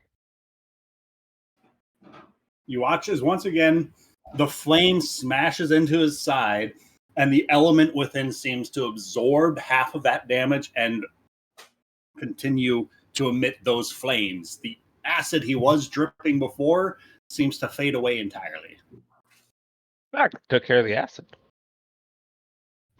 That's Tolan's turn. All my spells are elemental. Brynjor. I'm going to attempt to stab this shadow hand with my psychic blades. All right. Super lucky. Super. 8 is not going to hit. No, but I can try again without advantage because I didn't hit. Natural 20. 26 is going to hit. So we don't get sneak attack because I wasn't hidden and I didn't have advantage for any reason, and there's no one within 5 feet. But it'll still be 9 plus 8. For 17 damage. Yeah. That is going to rip and Oh, wait. tear through. Do I get sneak attack critical damage? I don't think so. But wait, it should just be 10. Just 10. Because I don't add that 10, I don't add that 7. 10. Okay. So it's just 10. 10 damage is going to slice into the palm of this hand and just rip through it, like tearing down through a quilt. And you can feel almost like shadowy fibers that you are ripping through starting to fray as you cleave through this. And as your blade makes its way down to the bottom, you rear back for another strike and find that it just sort of unfurls itself and dissipates into shadows. Nice. Then I'll do my little goblin growl and turn and look ready to attack something else and see that there's nothing next to me anymore.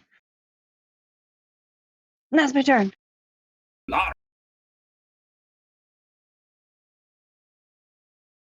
Okay. Ulara pushes Helm off of her and says, "Get off of me, you fucking oaf." And she's going to stand up and she's going to...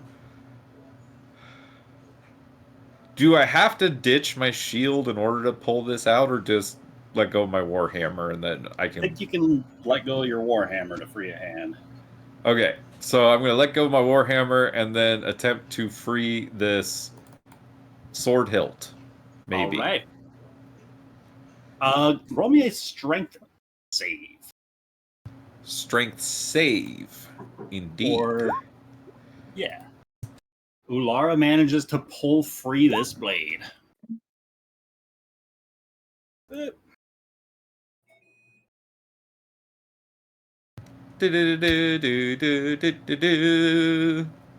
And or wait, what's the Legend of Zelda one?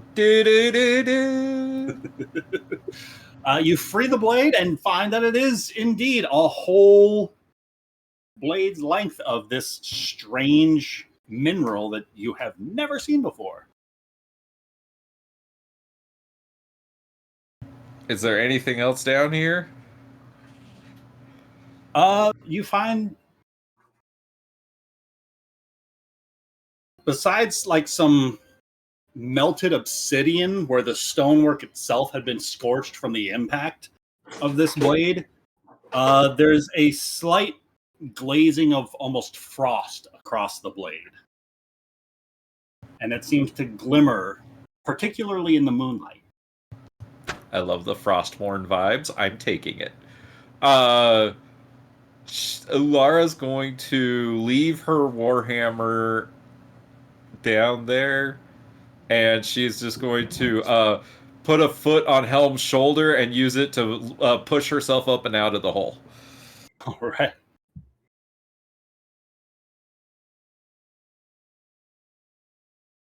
Athletics check in case you fail. I don't know. Athletics. Where is it? There it is. Probably. 7. Like stepping up with Helm, it takes a little bit of doing, but it's difficult terrain to climb, so I think that makes up for it. So use your 30 feet of movement to climb out of the hole. Yeah, pretty much. Yeah. All right. Seneca. Gee, man. What did you do? Well, that is a pretty cool greatsword. I can see us gnomes handling this greatsword perfectly fine. So, Oh, I Oh, just nice. came back to the Moonlight Greatsword. just I out went of to the bathroom. curiosity, just to play devil's advocate for a second, that thing that Hatham said, was that out loud or just Seneca heard? It was not something he voiced with his mouth, but a voice everyone heard in their minds. Cool. Oh, why do you give me such tempting things, Ryan? She is going to move here. Or would I have to be up here to flank with Tidbit? Can I even flank this guy? No flanking in this No edition. flanking. There's no flanking in this edition? No. Not yet. It was technically a homebrew thing last edition, too. It was a DMG alternate rule. Ah. Good rule. Nonsense rule. That is No, a but nine. just for the sake of bounded accuracy, I'm going to try it without, see how that kind of feels. We might add I like in it. if we need it later. Uh-oh. Okay. Oh, Um, hey, I didn't use my bonus action. Can I use my bonus action to cast Healing Word on Tidbit? Sure. Oh, I was gonna heal Tidbit next, but that works too. We all can heal Tidbit. Like it Tid- doesn't have to just be one person. It Tid- can be several. Tidbit get 10 HP. Cool. So Blitty, if you want to, you certainly can. Limits of what I plan to do means I can only heal you. Everyone else is in the wrong positioning for it. So, but yeah, no, I'm gonna. Yeah.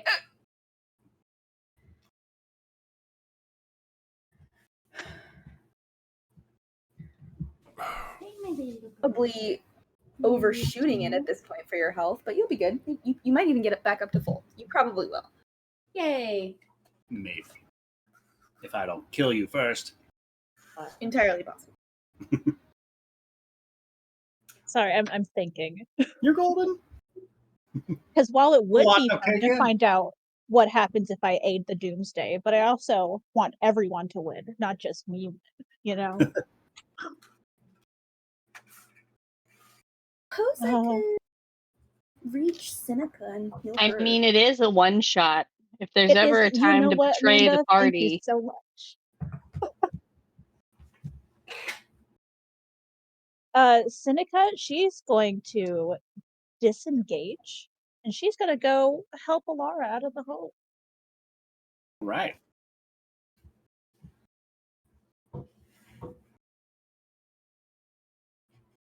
Get to the lip of the crater just as Ulara is there, and you're there to grab her hand, pull her up from the crater. You see she's got this fantastic great sword on her now. Is there anything else in that hole There seems to be Helm. other than Besides that, So no, nothing. and There's nothing in the hole. Don't worry about it. it seems that as Ular kind of drew the sword from where it was embedded, that coloring about the crater is starting to fade from that central point as well. Not immediate, but it is noticeably starting to fade around Helm's feet and slowly up the walls.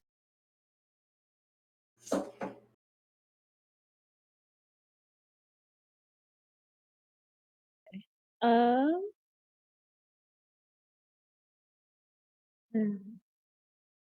She's going to use more movement to get to the actual edge of the hole, and then that'll be her turn since disengage is an action, and like all my spells are actions.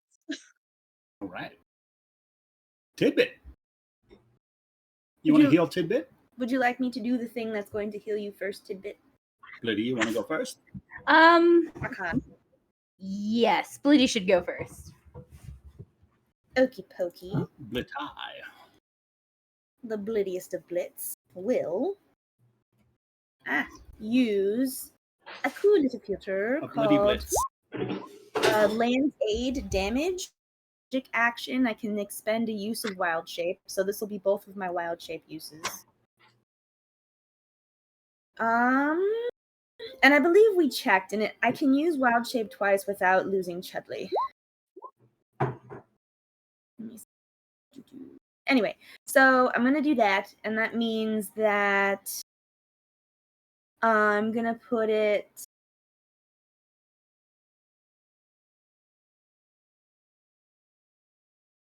Help me make a 10-foot circle starting about here and going around. Oh, will it hit Seneca where she is right now? We could do 10 feet starting here. I only want to get Tidbit, and I only want to get the child in the circle. 10 feet. 10-foot radius. Yeah, 10-foot radius circle. Hold on. Let me look it up again. It's right there. A 10-foot radius sphere. And you'd like it.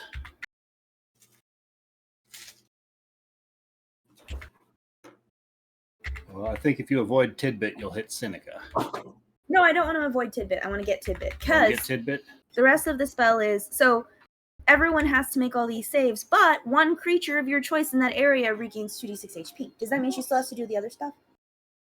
I thought it meant she could avoid Is this that like and Wither only and get to Bloom? do the health. I think this is like Wither and Bloom. Yeah, you can cause one person to take damage and then cause one person to heal, I think. Can, so you can choose to. You don't have to damage Hatham. You don't have to heal Tidbit. I would like to damage the child and heal the Tidbit. So you can do both. Yes, please. So DC 13 con save. I believe that is what we discussed, yes. That is going to be a total of 13. Just makes it. No! Do they take half? Yes, Yeah. half damage. Mm-hmm. 2d6. Yeah, 2d6 necrotic damage. And 2d6 for Tidbit. 2d6 healing for Tidbit, yes. What is it? What? You gotta roll The result. 2d6. Oh, I rolled it. You gotta roll 46. I thought Tidbit rolled that. No, No, you you're roll it. healing. You're casting a spell. You're using a magic action. Oh. Tidbit's just. So you gotta roll I'm for damage really- and then roll 2d6 Tidbit, for healing. I'm really, really sorry about this. I have not been rolling well tonight. I refuse to roll for you. Heal So- yourself. Or damage. That was for Tidbit. That's why I apologize to her first. Should I have done the necrotic damage Your first? choice. Okay, well, I'm going to do that one. Right choices. All right. What's it look like as you can? So I'm standing there and I'm like frustrated because I haven't been able to talk. I finally have my voice back. Ugh. There it is. And then I'm going to sort of like and now you'll pay the price. And I'll like sort of cast my hands forward again, you know, swirling my Stevie Nicks style robes and sending sort of crackling and cackling green you know, streaks toward this creature to do land damage. It looks like trees and dirt and earth all swirled together into these like viney attack vibes. Beautiful. Chudley doing anything? Chudley is going to jump down into the hole. All right. Watch out, Helm. Didn't Helm make it out already? Nope.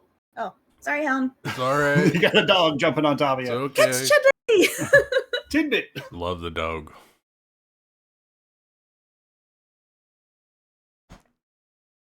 You feel back to fighting fit. Like, what's a short rest even?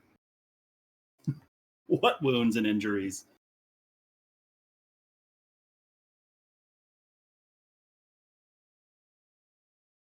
Think she BRB'd. She Oh, BRB'd? did she BRB? No, I didn't because I didn't. Oh. I didn't unmute myself. I want to cast Infestation Ooh. Ew. because that means that he gets to move away, and I don't have to just. You know what? Fuck it. It's a stuff. It's a stuff. Roll a con save. He needs to beat a 14. Con save. Yep. That's Rachel. a 17 on Rachel. his con save. Yes. What's up? No, I'm just very, very, very excited for what's about to happen. Okay, well, that didn't work because it was a 14 he needed to beat, and if my math is correct, he beat that by more Tidbit, than what one. does it look like as you cast this infestation spell? Oh. Because I the would. spell still happens. Mhm. Tidbit reaches into her many pockets on her dress and picks up a ton of like flies, fleas, or whatever that are just crawling on her hand, and she just tries to throw it straight into his eyes.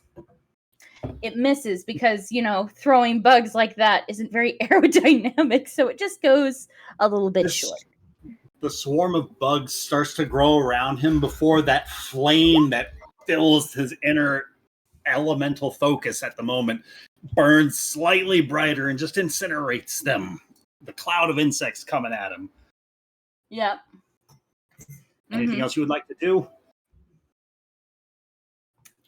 I'm going to run. It may provoke an attack of opportunity, but you are welcome to. Ah, man.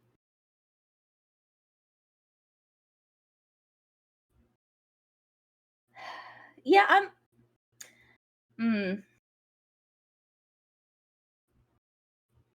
Going to move right here. But yeah, I'll take that attack of opportunity. Bring it.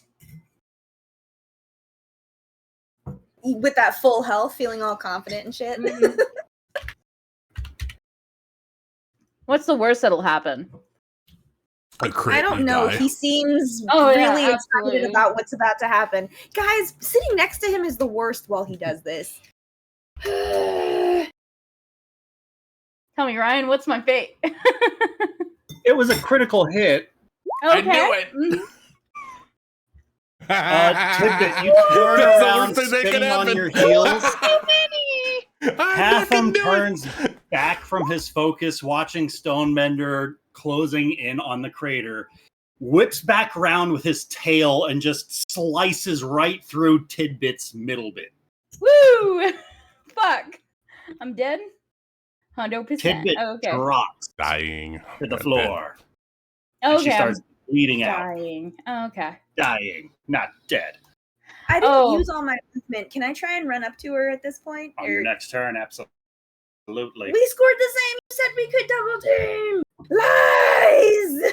If you want to narratively describe what you're doing as you watch this happen to Tidbit, I might be more inclined. Just Why is healed there a her, red right? And egg? I'm like, yes, she's ready to go. And then she attacks, and I see it go down horribly, and I immediately start to sprint after her. Chudley just went down the hole. I'm like, oh god, this is happening. So I want to run up to her if I can.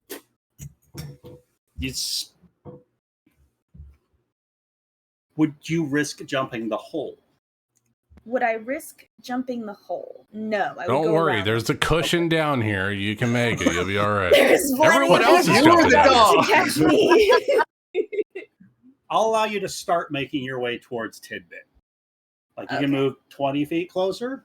All right. So to get around the hole, I have to go to here, correct? Ryan, that was directed at you. 15 Sure. feet to my left. Yes, those 15 feet are not in the hole. And then I can go 15, or can I go, that was 15, so I can go 20 more feet this way. 5 feet that way. 15 plus 5. Is 20, how much my movement? My speed's 35. Oh, your speed's 35. Yeah. Well, then you can move 25 feet off of your turn. 25 feet is what you're giving me? Yes. Or that's what I have left? You get Of one your more 35 square. feet, that's what you have left. Okay, alright. So 15. I'm gonna go this way one more square, so that's 20. And then 20, 35 gets me. I'm not quite gonna get there, but I will get this far. I'm coming, Tidbit! Is she dead? Yes. she's Oh, I'm ble- running toward her Wow. dead She body. is bleeding out, not dead. Okay, I'm running Okay. toward her dead body. But if I can't she's get not her... healed before she rolls 3 failures on her death saves, she will be dead. Okay, If this I'm thing making my way. hits her and she fails a death save, she is dead. Okay, I'm coming. I'm coming. Cool. She is on death's door. We'll see. I have a cure wounds in my pocket for you, buddy. Helm, a Chudley comes dropping down from above. All right. Did I What would you fall like to do? prone? That's a good question, Ryan. Did I fall prone when I fell into the pit?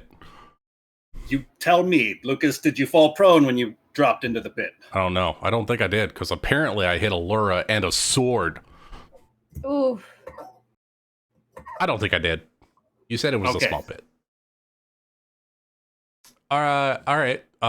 Since I am just an athletic god, I'm going to jump out this pit, and I get to add 10 feet to my high jump, so I could land outside the pit. Taking Chudley with you? No. Okay. he can chill where he's at. Feel free to launch yourself from the pit. I launch myself from the pit, get up into business with this guy, and that's all my movement. And I will save the day. I will cast Cure Wounds on Tidbit. Tidbit lives. Right? Right? Almost minimum healing, but I got you. I probably Cast should have it laid on when I get hands. I got closer. more healing that way, but What's you got it 4 hit look like points. as Helm's casting the spell? Oh, this is good. He pulls a bead off of his abacus, a white bead off his abacus, and as he places it on Tidbit's, say, like upper chest near the throat, places it, and it turns ash black, as in like a debt owed, and there's healing done by the light of the Emperor. As this healing is applied to Tidbit, that white bead turns black as it is added to her own abacus. And then he As a pulls out debt his is incurred. great sword and readies to attack this creature on his next turn. All right. That's it for me. 3 great sword wielding badasses. Hatham is going to see you step up and heal her, focus his energies on this beautiful Hit me. person that he sees in Hit front of him. me! So he's going to try to do exactly that. I'll pull aggro.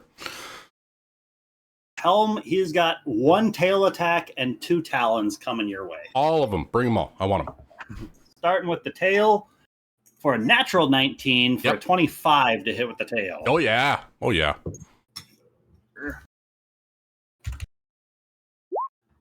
For 11 points of piercing damage. Then a claw for a 24 to hit. Uh-huh. And a claw for a 15 to hit. 1 claw hits. 13 slashing damage. Helm is at 0. His claw rakes across the front of Helm, splitting his breastplate open with a horrible sound as it crushes through his rib cage and just sends viscera splattering across the open crater. As the shadow is going to move this direction, and it is going to continue to flow up through Ulara's space. And Ulara, I would like a contested athletics or acrobatics check, as it's going to just try and shove you back into the hole. That's not very nice. Oh, I only got a 9. Well, he did not roll great. That is a total of 6 on its Get fucked! It just phases right through you. But that's its action. Mirabelle is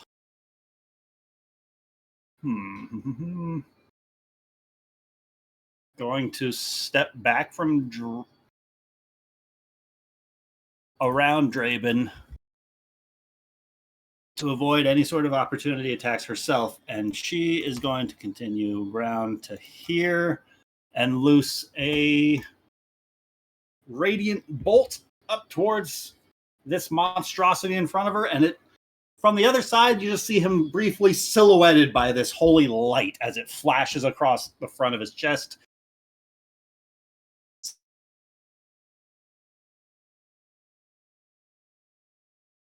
She misses. Draben Steelguard. Okay. Draben, seeing that there's just all kinds of chaos going on, is once again going to try to take out this creature that's been beating on us. And I don't really have any special things I can do at the moment. So I'm going to take a big swing at him. Yes. 20 to hit. That's going to hit. All right, 2d6 plus 4. That is going to be 10 points of damage. 10 points of damage.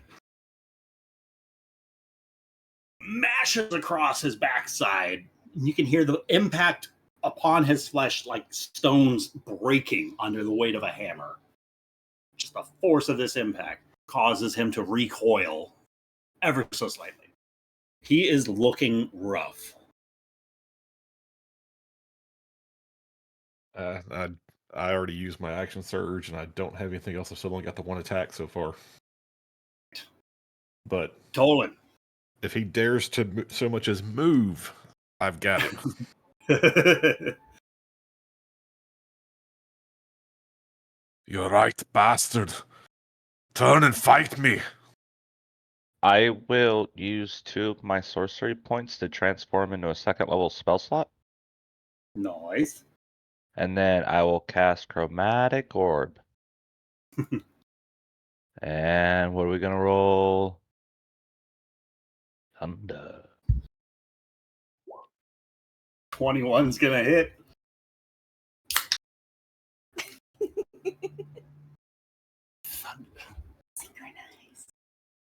Hey, Tolan. Yes. Yes. So I've been trying to figure out what I could use to damage him, and I'm just gonna have the orb just kind of thunk right in the middle of his chest, and then just this huge thunder vibration just erupts from it and just tears him apart. Splits open from the inside and just explodes outward into pieces, fracturing out like a shattered stone. But we are not quite out of initiative yet, as there's What? still one among you bleeding out. Oh yeah. Is the Um, shadow hand still there? The shadow hand dissipates and fades as the pieces of Hatham shower down across this crater. Are we out of? We're not quite out of initiative. Because Though? people are Not still bleeding. yet. They might die. Can Um, I have cure wounds, but it's not my turn. Exactly. I It's am probably done. going to be fine. I am done with my Okay. turn. All right. Grignor. I am exhausted, so I literally can't. Oh no! Oh no! That fucking clicky thing. Ah!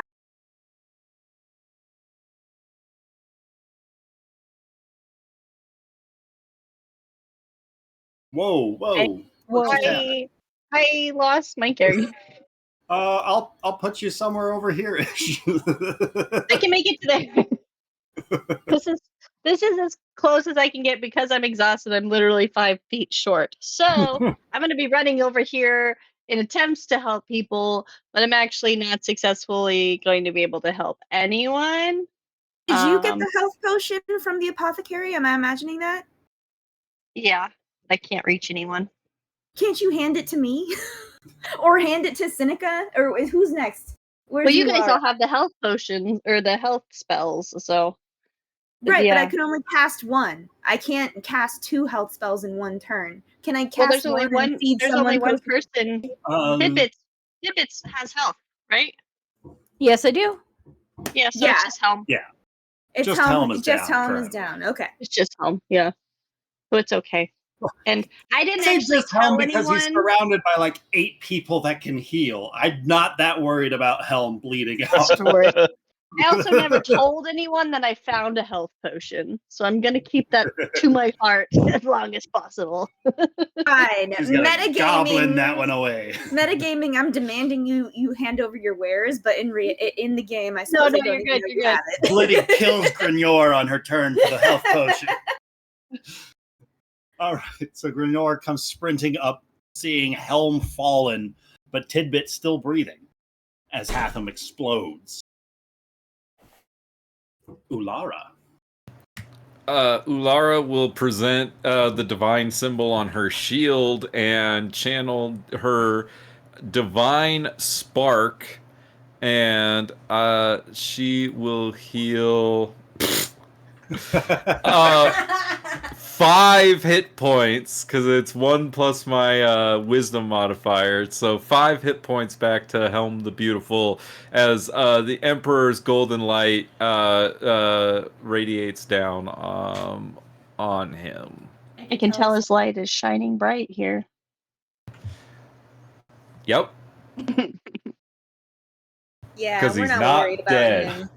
So many healers around him, you know. If And with I that, could we're effectively out of initiative. Tolan would like to collect a feather. Tolan pulls free one of these. It's almost like a fossilized feather that you pull off of the back of Hatham, because it was one bird's feather that has been significantly transmuted by some sort of energy, almost turning it into like a shale stone.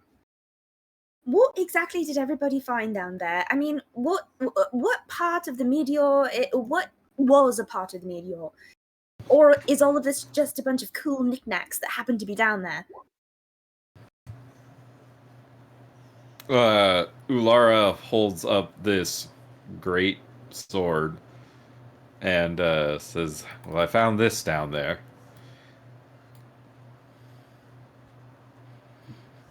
Blitty, without even needing to roll for this, because you're a gemologist, I can tell you that this is a sort of gemstone material that this blade is made out of, with such unique properties you have never seen its like before.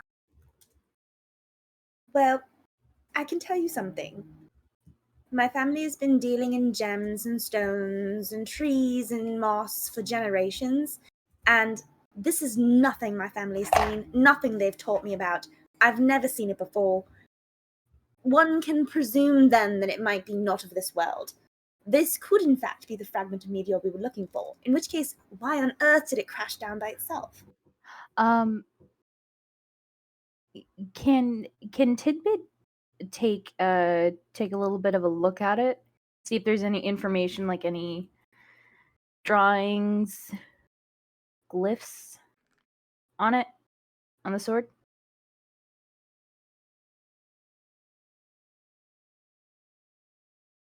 Can Chudley also be sniffing around at the bottom of the crater just to make sure we didn't miss anything? Sure. Have Chudley roll me a perception check. As Helm walks off, Grenyor is gonna kind of walk in the opposite direction. I want to be scouting the area to see if there's anything around here, because like it's a crater and it probably has drawn a lot of attention. So I just mostly want to be on the Grenyor, lookout. roll me a perception check as you're kind of walking the perimeter. 20. Yeah. Chudley's not doing great. Walking the perimeter, it's strange. Like, ever since coming into this field, you just can't shake that feeling like you're being watched by something unseen. You might hear whispers on the wind or see strange shadows moving in your periphery, or it's just that sense of being watched. But Perfect. you don't I'm ever just gonna be actually on see anything. high alert. And I'm just a high alert. Ryan, quick question.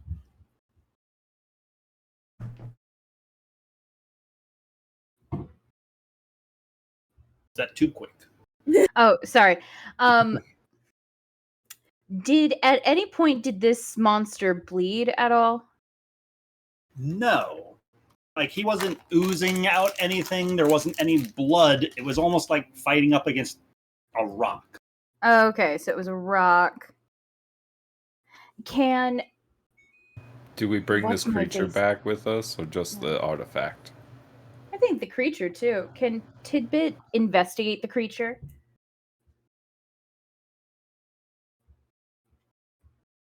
See if there's anything special about it?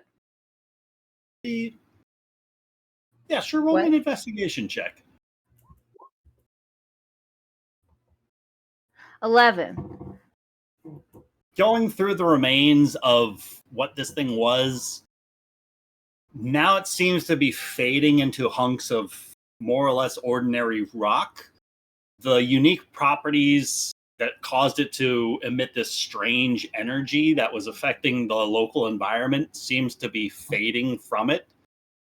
Whether it was tied to the life force of the Dragonborn that was cursed with it or what, it's difficult to say. But it doesn't seem to maintain that magical essence, though its properties have been changed. Where's It's not like like the you're holding a chunk of Dragonborn in your hand. It's more where's the rock. biggest Oh, sorry. Where's the Sorry, biggest sorry. concentration of magical energy?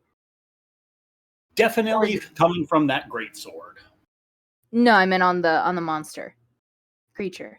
The monster kind of exploded into Yeah. stones upon That's being all right. defeated. So, like, there are pieces that are larger.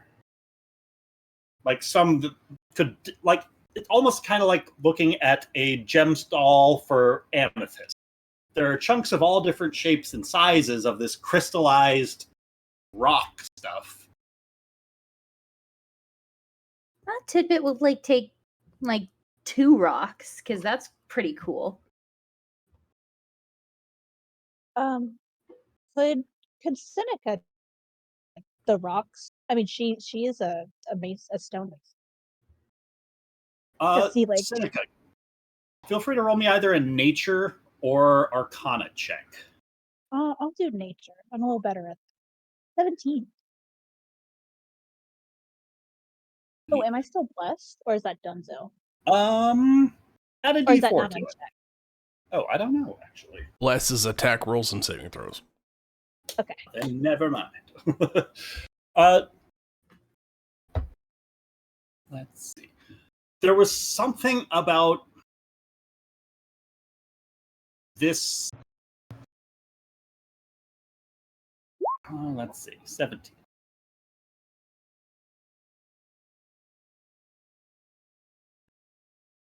You get the sense that the longer you are observing Ulara holding onto this sword, the energy emanating upwards from the hilt of it seems to shift in hue to the same sort of aura you feel like Ulara would emanate, if that makes any kind of a sense.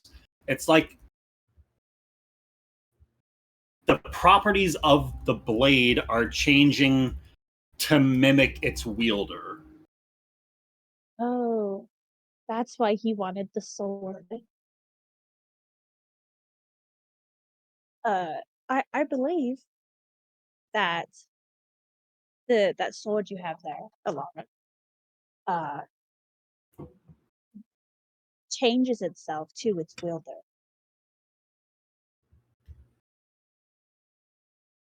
If that makes sense, its aura is kind of mimicking yours, I suppose. To what end?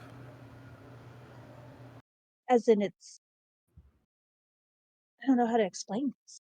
Actually, like in character,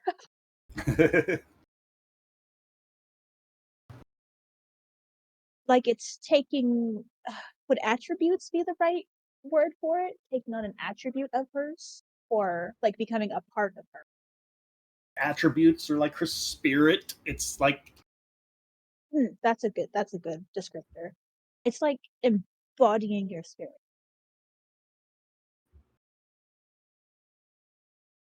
And I believe that is why he, and she'll point at Hatham, wanted it.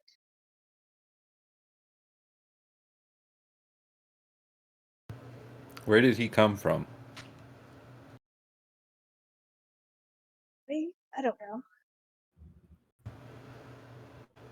Mirabelle's going to take a step forward, her gaze kind of lingering across the remains of where this dragonborn shattered. Did not Silas say that his friend was a dragonborn with a hawk Oh, who went to investigate the meteor by the name of Hatham? well, that's unfortunate. I think we're looking upon the remains of whatever befell his friend.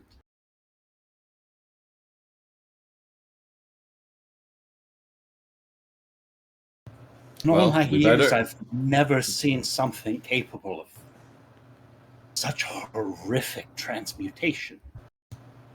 And we better get this sword back to the Empire before that happens to me.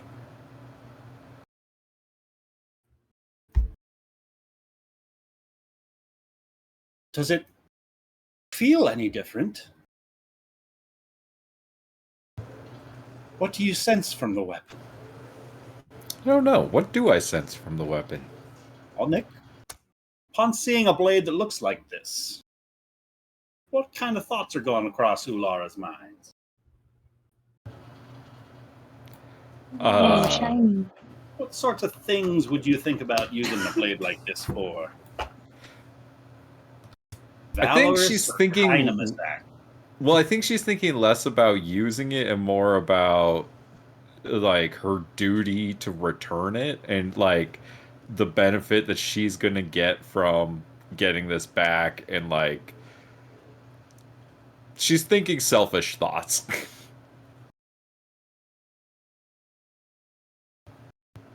She's thinking about how having this is gonna benefit her. So you guys watch as the blade has been slowly taking on this sort of almost celestial-like golden radiant aura with several veins of this kind of inky blackness, like one or two frozen snowflakes just inside of this glass greatsword. A couple threads of this darkness reside. I wonder if it wouldn't be better if we put it in a bag or shielded it from ourselves in some way. It seems an odd, uncanny resemblance to some of the poisoning we might have seen in some of the cultists we fought earlier. Black, inky substance. Tidbit, do you still have the sample? Quick question. As we're all standing here around the crater, is there still light coming out of the crater? No, the light has started to fade from where the sword was embedded at the base of that crater. And ever since Ulara emerged from the crater, you guys noticed the smoke that is fading from the crater is no longer radiating that bright light. It's not shifting in hue anymore. It looks much more natural. Okay. And Chudley didn't see anything because his perception was crazy. Chudley's smelling burnt rocks up close, and that burnt hair smell is kind of all he's getting for right now. Have the stars reacted in any way? Do we see any of them come back? Ooh, good question. Roll me a nature check. What if I do a backflip instead? Could I around that? Really radical. Absolutely. I can help with your nature. Never Oh, no, mind. Nice. You don't need. Mm-mm. That's the second one. I also rolled a natural 20. All the dogs just went insane. 1 second. Thank you.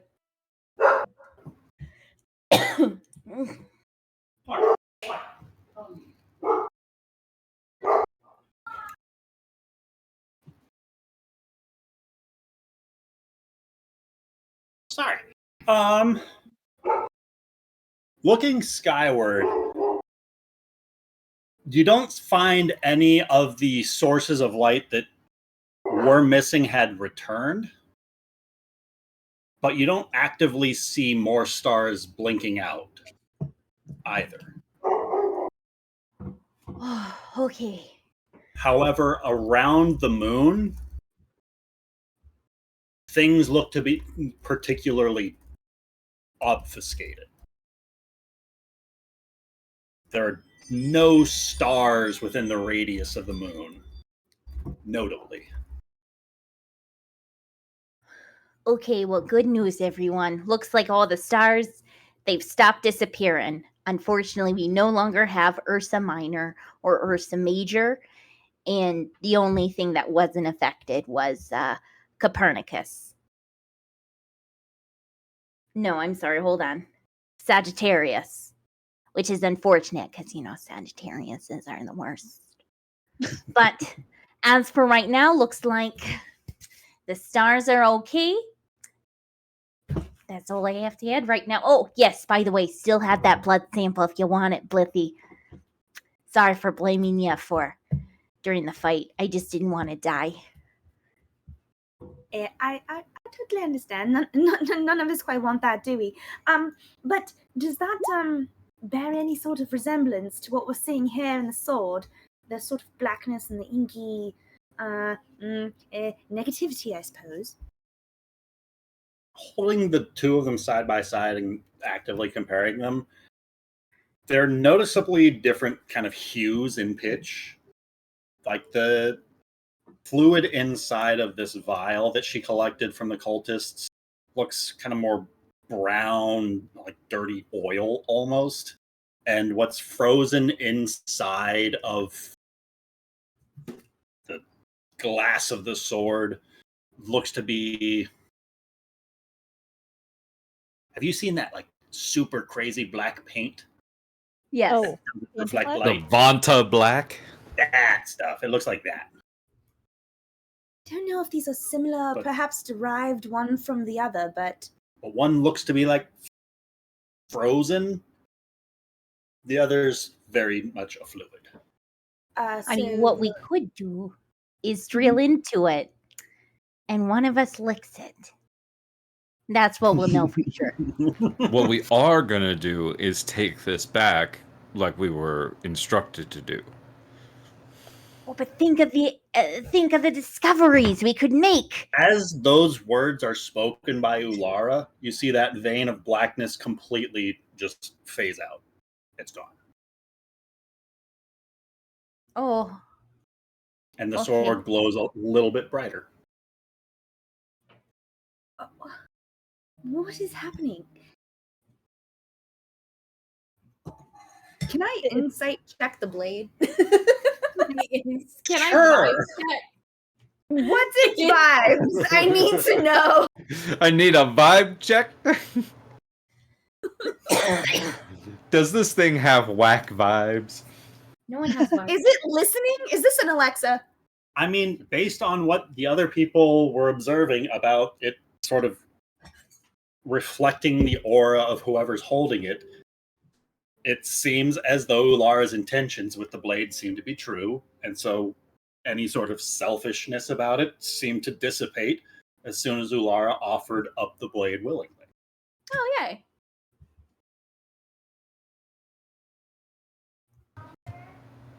Well, it seems as if the blade agrees with Ulara's decision to go back to the Emperor. I think the blade thinks it's an altruistic good one, and it's draining away some of its negative attributes. Which seems awfully odd, but if that's what the blade wants, that's what the blade wants. I don't think it's necessarily what it wants, but rather what it observes, I Think suppose. what the person holding it wants, perhaps? Reflecting back those desires and building on them. Yes. If someone with negative intent, perhaps, were to hold it, it would maybe become blacker. Has More anyone dark. else? Is Right. Mirabelle standing away from all of us? Mirabelle just started to step in the direction that Helm was walking off at, kind of just looking after him, see how he's doing. Okay. At a distance, what might she see? Sinica's, she's gonna lower her voice a little bit, and she's gonna say, "Look, okay, so I was talking about all the heresy earlier, and right, and all that, right? But something this powerful, should it belong to anybody?" I mean, this is exactly what I've been asking myself. Because It yeah, I'm all seems as- about the Empire and stuff, but does anyone, man, god, whatever, need this sort of power? What if it was on the moon for, assuming it came from the moon? What if it was there for a reason? Who would you trust more than the man that saved all of our lives? I would vote to destroy it. Artifact Empire has found, nor will it be the last. Every single time he finds something, it builds upon the notion that he's this infallible savior, when perhaps the only reason he saved you was because he's made himself so powerful that no one else could. And is that fair? Should we be giving so many weapons to one person so that we can trust that he's going to make all the right decisions? Because I'm not going to lie, he doesn't always. And don't tell Mirabelle, I'm assuming this is all in the vault. Either way, Ulara's gonna heft the greatsword on her shoulder. That's who I'm taking it to, because that's what I agreed to, and that's gonna wipe all of our debts clean. Make the decision without listening to any arguments, then. You agreed to come. Or could we at least study it as we walk back? This is the mission we were given. I am fulfilling that. Look, it doesn't seem as though any other option is available if even one of us doesn't agree. The decision would have to be unanimous, and then we'd have to have a plan for what to do with it afterward, and frankly, I'm not sure I trust the cultists all that much, and that's certainly not an option, but I'm not really sure what else to do with something like this. We can't hide it away forever. Right.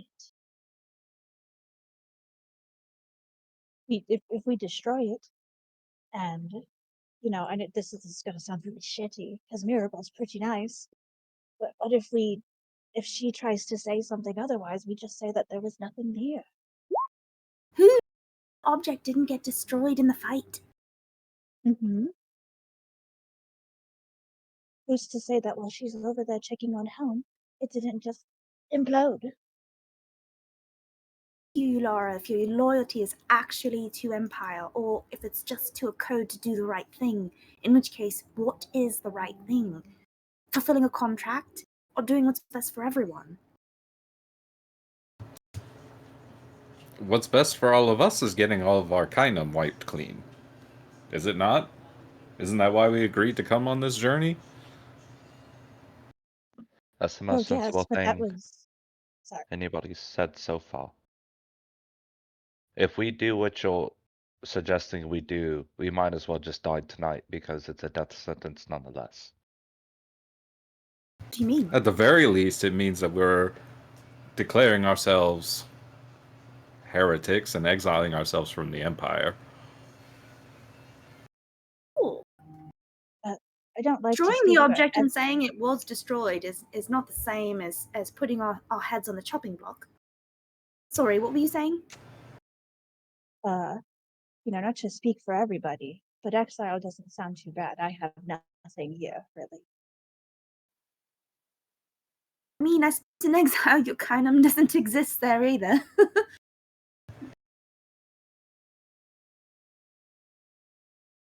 I think we should destroy it.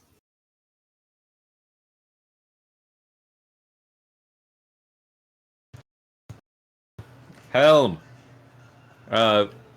So meanwhile, Draven, what are you doing? Where are you? the camera shifts over toward following Mirabelle as she is stepping after Helm. Helm, where are you going? I think Helm is just trying to get a little bit of seclusion after what just transpired. So I think he's probably just a little bit further away if there's a small thicket of trees or anything slightly further away from the meteor impact. He's trying to... Too far away. There's like Too a far suitable away. clearing. Then he finds like a pile of rubble that he can kick some rocks or something so he can sit and think. Maybe grab a rock and just toss it and see how far he can throw it. Grab another rock. As See if he can that throw it from- second rock soars up into the sky, that impressive distance, you hear the soft steps of Miss Goldfinch approaching. Pardon me, Sir Helm. I just wish to offer my own gratitude for your saving of our lives back there. I'm embarrassed to admit that I think I hesitated for a moment back there. And I shudder to think what horrible things befell some of the people here because of my hesitation. I was scared for a moment, and I'm afraid that moment very nearly cost 3 of you your lives.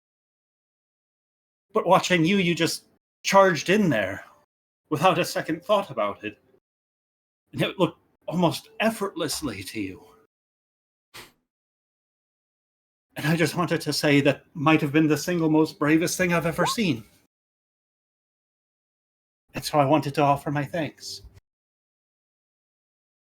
Miss Maribel, you are very welcome, but it was merely Emperor's light.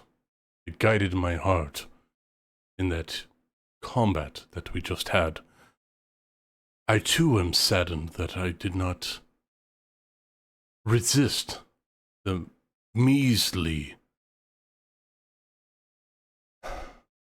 afflictions that overcame me. I was halted in my footsteps, overwhelmed with power.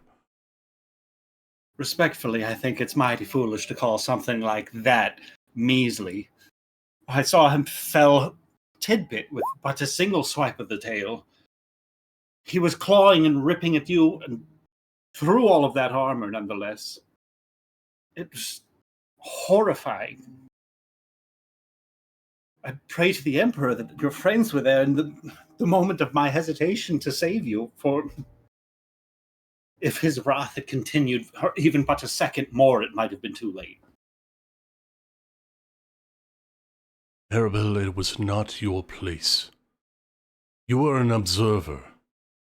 You were supposed to watch and chronicle what we do and what we accomplish.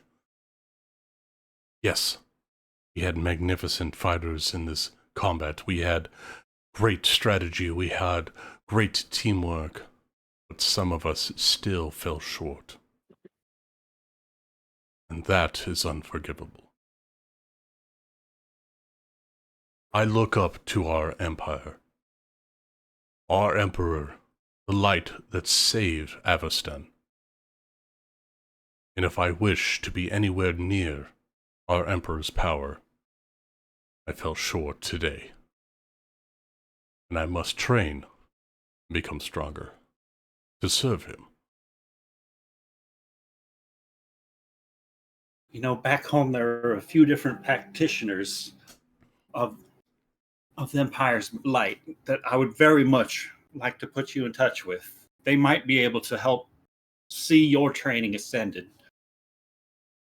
You've already far but surpassed my own capabilities, but I would very much like to help you if I may. Would gladly accept the assistance. My growth means protection for Empire, and that's all that matters. Glory to Empire.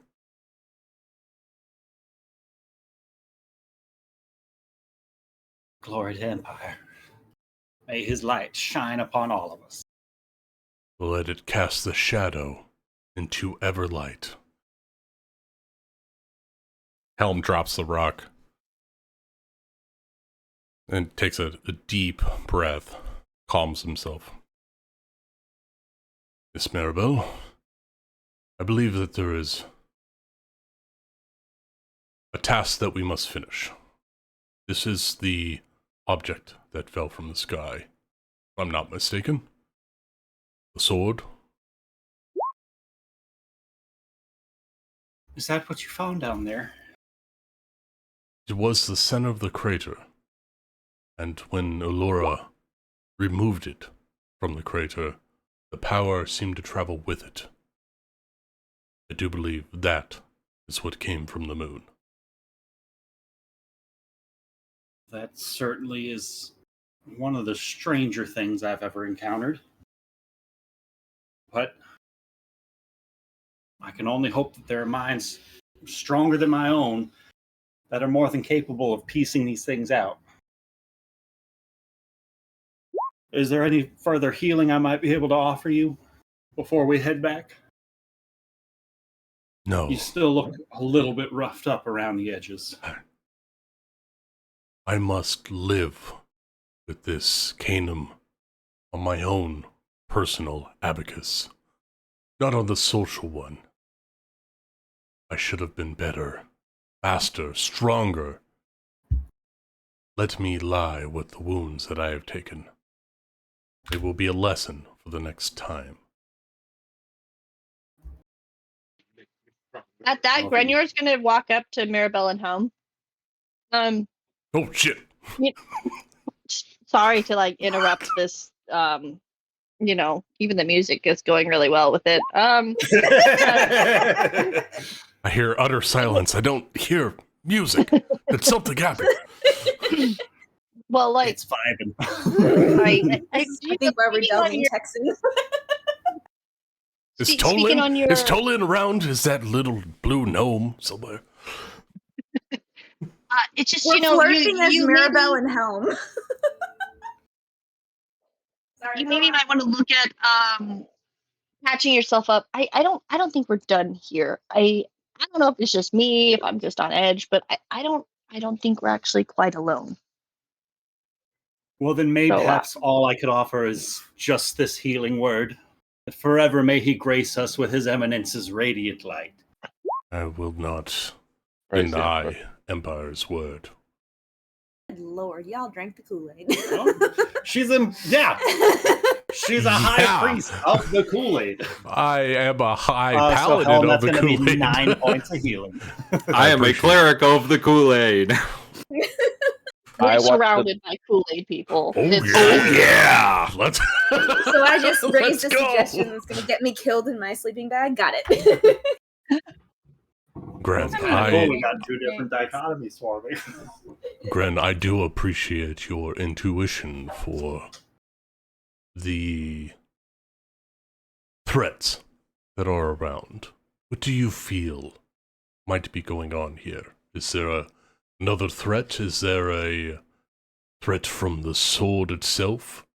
Or do you think the land itself might be tarnished, tainted? well, I honestly don't even think I've seen the sword yet. But It's a pretty cool It's fucking just- sword, but unfortunately Allura got to it first. It looks like that. Let me points describe at it to you. It'd be a wicked Points sword across to the go way, with and my... like 7 people Right. are like taking turns holding it up, examining it. Ooh, Ryan, shiny. They're There's I like, just for the record, I don't think Allura lets anyone else actually take it from her. Ryan, are you telling me that's been alongside me all along? That's been right there, buddy. All along? Jeremy, Hot I did this for damn. you. I actually think that is the art from Bloodborne 2. I know it's the same sword, but they have different forms, and I was looking at the different Moonlight great swords from the different games. So I that think is it the looks best like one. Frostmourne. No, it doesn't. No, it's Emperor Morn. Frostmourne's sick. I love Frostmourne. It's got the dual split in the middle, and that shit's so cool. What? Am I thinking of Frostmourne? No! You're Just what thinking am I thinking of fucking Valerian's. Valerian's sword, which is the split sword that turns into 2 separate long swords. Which is also very cool.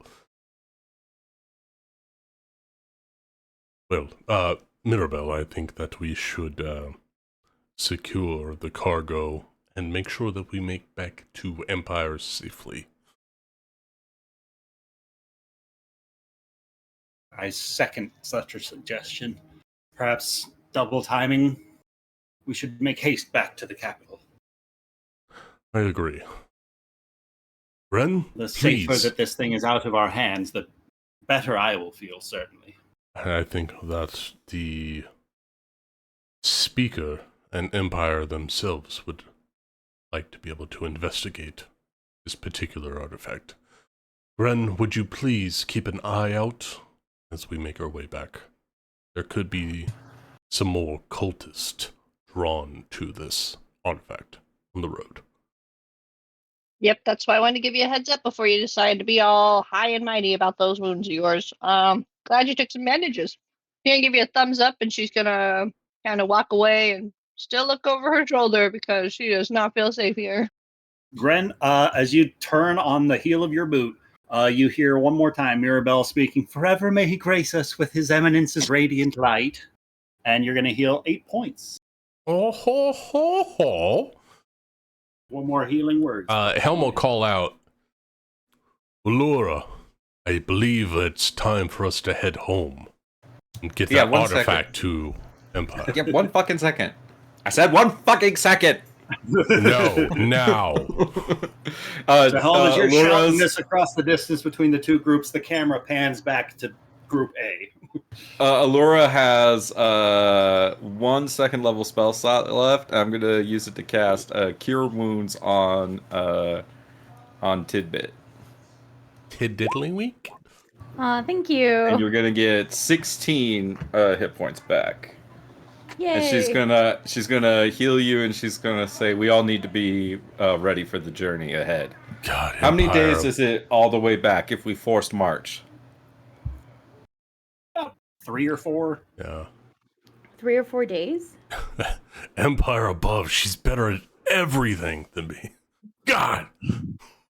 Maybe. Well, could we ask the farmer to borrow his mule and cart? Maybe we can go faster that way, right? guys- He had a cart, right? You don't have to stop. Like, if you had a cart, you might be able to make it there in a day. Were there any other horses in town? Did we check?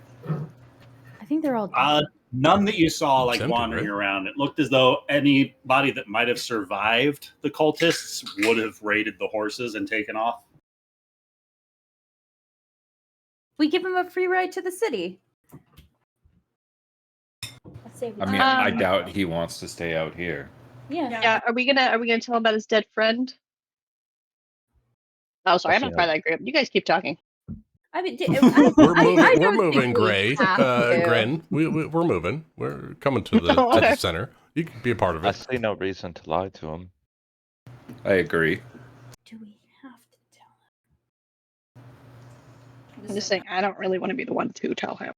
Oh God, yeah. Who's going to be the Look, one to if tell he him? if he asks, we I will won't tell lie. him. But you don't necessarily have to bring it up, I guess. Oh, Don't worry, I will tell him. Count on Helm. wait. How are you going to tell him though? Well, let's Don't find worry. out. Allura's gonna start heading back up the hill. She takes one more look down at this guy as she goes past and says, "Poor bastard," and just keeps walking. Carrying the sword, Oh yeah, like thrown over her shoulder, all macho about it. you got it. Do Absolutely. you put the Like a shield popsicle. away? She does put the shield away. Okay. She takes the utilize action and doffs her shield. Like it. As Ulara and Tolan start walking away from inside of the pit, you guys start hearing a Well, that's why I was standing at the edge of the pit, was because I'm looking down at Chudley. What does and I'm Chudley looking know? Chudley's down there sniffing around, isn't he? Oh, Blitty focusing down on Chudley. You watch as this green energy seems to open up. He steps through it and appears right by your side. green What the energy. fuck? You The didn't fine conjure that. familiar energy. Oh, Because you could bamf him. Instead of having to worry about the mechanics of getting a dog out of a 15-foot hole, he's by your side. Ugga boy. Magic! I'm not gonna Magic. lie. This whole time I thought Chudley was a horse. And I was like, what do you mean? No, you just Chudley's a horse dog. doesn't The horse is named Apples. know? Okay. Although, Seneca, are you a gnome? She is a gnome. You could ride Chudley as a mount. Does have a saddle, but I would suggest you ask his permission. Of course. Of course. Ask permission. We just need a herd of like Saint Bernards for all of the gnomes in the party. They're the best dogs. Oh my god! Sorry, that would be cute. So Group B New makes party, all their gnomes? way back to Group A at this point, and Mirabelle's coming up to see who all might still need healing. She makes her way over towards Seneca and offers cure wounds. Uh, Yeah, she'll take it. I will assist in any other healing that needs to be done. I've got some healing left too. If anybody needs it, I think have. we're all pretty much okay except Seneca. So Mirabelle places her hands on Seneca's gut again to try and further heal some of those scars. And she says, "Long live Empire, forever may he grace us with his evidences, radiant light." And there's like a static shock that just blitzes her for a moment that she recoils from before readjusting her hands and continuing with the spell. Can I attempt an Arcana check on that? What was that? Sure. Got defibrillated. Roll me an Arcana check. Or using your charisma. Perfect. Seneca, put it on the board!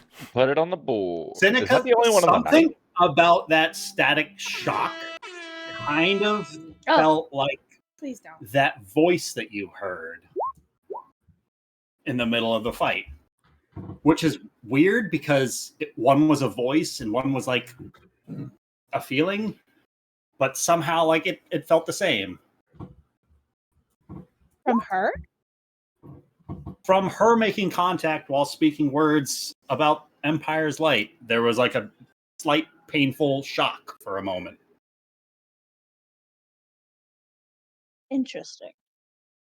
Like when her light touched you, it burned a little bit. How much healing did she get? I was gonna say, did I get healing from it? You get Holy 17 healing. shit! Dang. So you think who knows? Maybe it would have been more healing. Maybe the damage was a little more severe, but it happened through the casting of a healing spell. Like that was weird. It didn't do that the last times. Did it? I don't know, did it? Or was she just too in the heat of the It's like battle to notice it? It's like the Kung Fu Panda meme.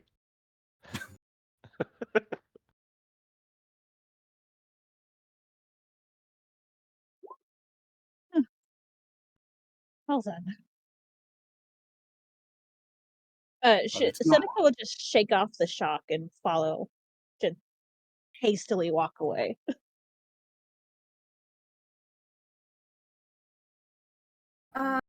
I'm still looking into the hole. I'd like to mold earth for a few more feet, just to make sure there's nothing at the very, very bottom at anywhere deeper in the crater. Just like looking a little bit deeper. Just 3 or 4 times, just looking a little bit deeper to see what I find.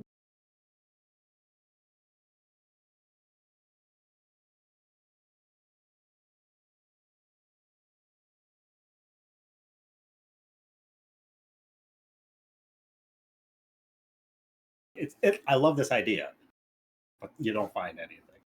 Okay, I'm gonna do a quick nature check just to make sure that I want to kind of see if the land feels, I know that sounds silly, but if the land feels desecrated. Is that more religion? That's nature for sure for a druid. I think that makes absolute sense. Any sort of 17 spells that you're casting to assist you with this?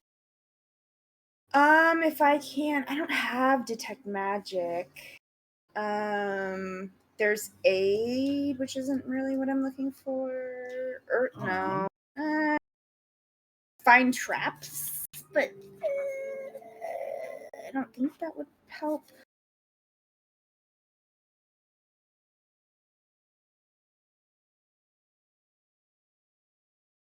Okay. So you focus on the land around you. You said you got a 15? I got, on my nature check, I got a 17. 17. You feel a warm presence as another hand rests upon your shoulder as you feel Lady Mirabelle step up beside you. She places her hand on you as you start focusing on the land and kind of helps ground you a little bit in this moment as she's casting guidance. So roll again, and if you roll, but I think actually, fuck, did they change guidance? Oh, God. Guidance might have. should just add a D4. Add a D4 then. Those are different now. 19 then. Okay. And it kind of helps just ground you to the earth a little bit, drowning out those sounds ever so slightly and focusing on the land. And you can feel some of the grass sapperlings just from that attunement you have to the land start pushing up through that corruption that was left behind by this source, this energy that was left to start corrupting the land. It feels as though that has been removed and that is slowly fading, and you feel like nature is going to be retaking this shortly. It doesn't seem to have any sort of lingering blight about this area. I know there's no one really around to hear this, but I guess I'll say, and I'll say this even in front of you, Mirabelle, the land seems to be returning to itself. Whatever was removed from it was making it not itself, and I think it's that sword. And I think we all have to wonder, is it not better just destroyed rather than carried off into the hands of Empire, where it might do the same thing, the same unnatural perversion? And even anyone who loves Empire should want to protect him from anything that would harm him. And I would wonder, is this healthy instrument to be bringing back? Would it not be better for everyone if it hadn't just been destroyed in the fight? And I'll stop there, rather than risk saying anything that's going to get me thrown into a debtor's prison for the rest of my life. But I can only tell you what the Earth is telling me, and the Earth is telling me that something's wrong. Something was wrong. And it's getting better, now that that thing is gone. Lydia, I want you to know that I appreciate, first and foremost, your confidence in coming to me in this capacity. I understand if speaking in such ways can make you feel uncomfortable, but I want you to know that I think of you as a friend. We've traveled a number of days together, and I feel like we've gotten to know each other, if only for a little bit, but I've enjoyed your company, and I hope at the very least that you've enjoyed mine. I want you to know that I hear every one of your concerns. If you have a means or a capacity of destroying such an object or artifact, I am certain that Empire's mages would be more than enthusiastic to hear about such opportunity. I think the last thing any one of us was expecting to find in this place was a sword, of all things. I don't know how I'm supposed to interpret what I feel about that. And that confuses me. My only option, I feel like, is to take this to more people. But I feel like only more minds upon something like this can only lead to a better resolution for the greater whole. Whether it is for the fact of destroying something like this, if it was truly the sword that was corrupting this land and not that dragonborn that was causing this mire to this landscape.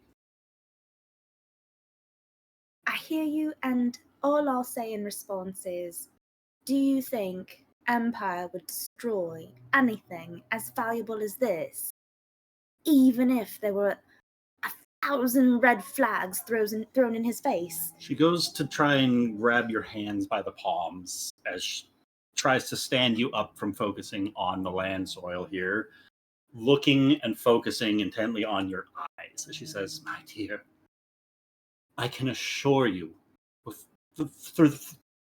from every inch of my heart that Empire has no use for material wealth. He is beyond such mortal things. Things like money, gold, and coin are meaningless when it comes to the greater picture of who we have to be for such situations. I've experienced Empire in his ruling, and he has made just choices all throughout. I trust him wholeheartedly, yes, but because I've lived my whole life witnessing act after act of pure-hearted intent, he truly is a being with the forethought of others at the foremost. I truly believe that if he thinks that this artifact is better left destroyed, that he, above anyone else, is more than capable of making sure such thing is rendered. I don't doubt Empire's capability to take and use artifacts that others might deem sacred or essential. I just wonder if we shouldn't remove that choice entirely. And I wonder if there isn't more we could be doing to safeguard some of these objects, or destroying them as needed, without first allowing Empire the option, the menu of destruction he might choose. I value that you've seen the good, but I wonder who Empire's notary is.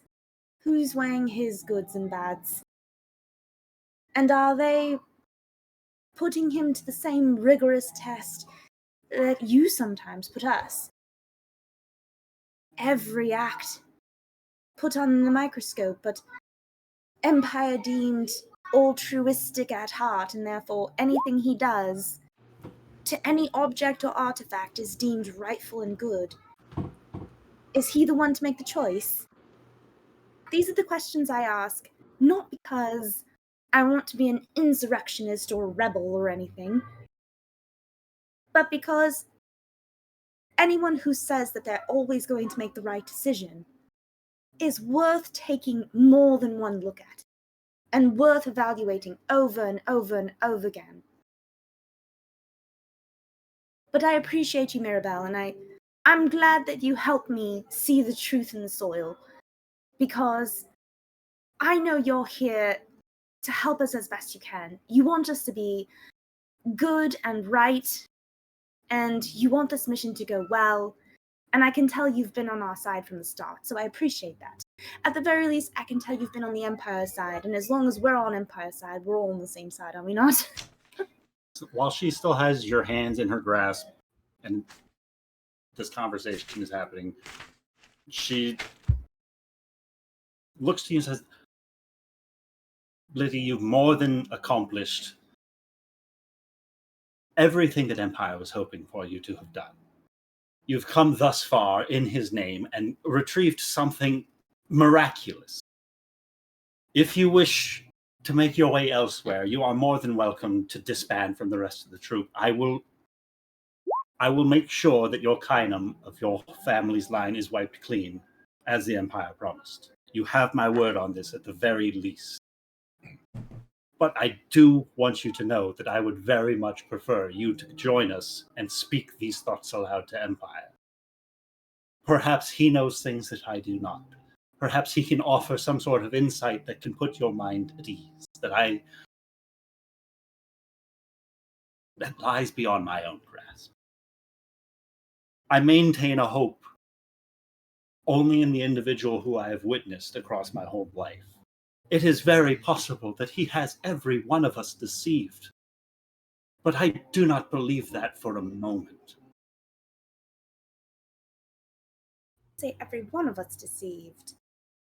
I suppose not everyone revived from near death would think Empire first, and their reviver second.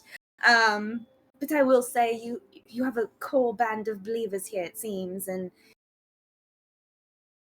I surely support every single one of them, given that we fought and made it this far.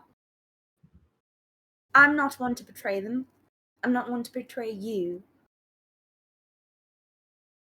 And I think, given everything we've been through, we can all expect a certain level of honesty.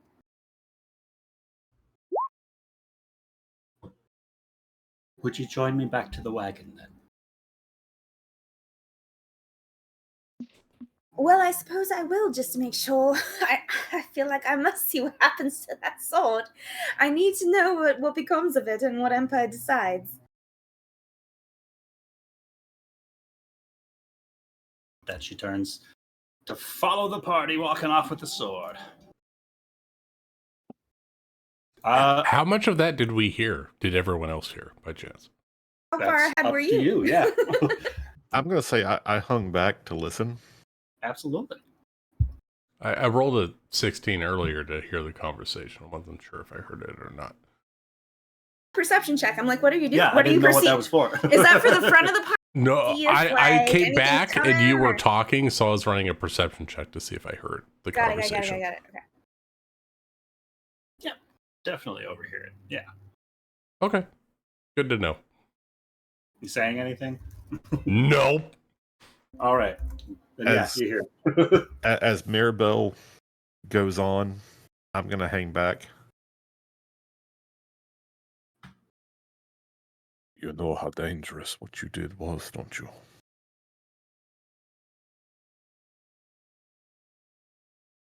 Me? Yes, you. Well, if Empire wants to kill me for asking questions, I'd rather be the martyr of you can't simply question than not Empire will asking not and kill wondering you. what the consequences might be. It is not death that Empire brings. It is endless, endless servitude. Don't you think I know that? After everything I've been through, I tried to do the right thing once. It backfired in my face, my whole family disgraced by my dishonor. This is one of the things I can do to mitigate that. This is something that I can do to make my family whole again. But I won't do it if it's in service of a world where my family is just going to keep being put on the rack over and over and over again. Don't you see that if you survive once, that's no indication you'll survive again and again and again? Oh, what you don't see is that there are ways to fight back. But you have to do them quietly. You have to work behind the scenes. You have to be in And- places available, ready to strike when the moment is right.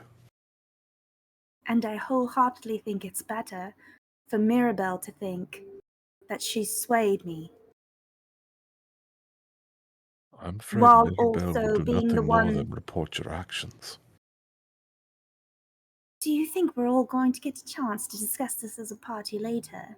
I'd rather make the arguments now and make myself appear the confused, searching inmate than subject, than and All allow I'm myself saying, to appear to be swayed by the Empire's if you don't want constable. the blade to make it back to Empire, I there are think things we can heist do it. between here and there, Midnight heist.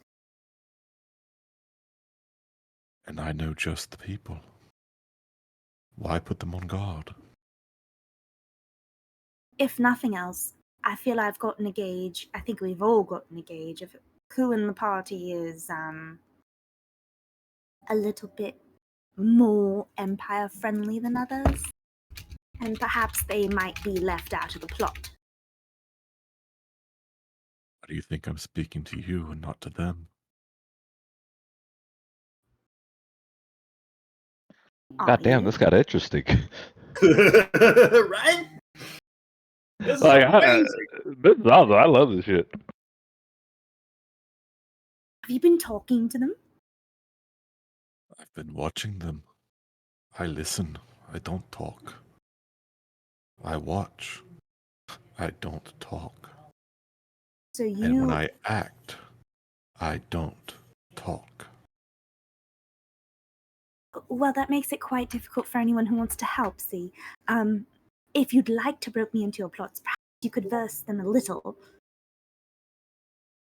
I will tell you this much. Be ready 2 nights hence. I must get word back to my people. 2 nights. Anyone else in the party we can invite to this plot? I'm not convinced of that yet. Right, well, we'll see in the course of the journey who might be more amenable. and a little bit less Mirabelle friendly.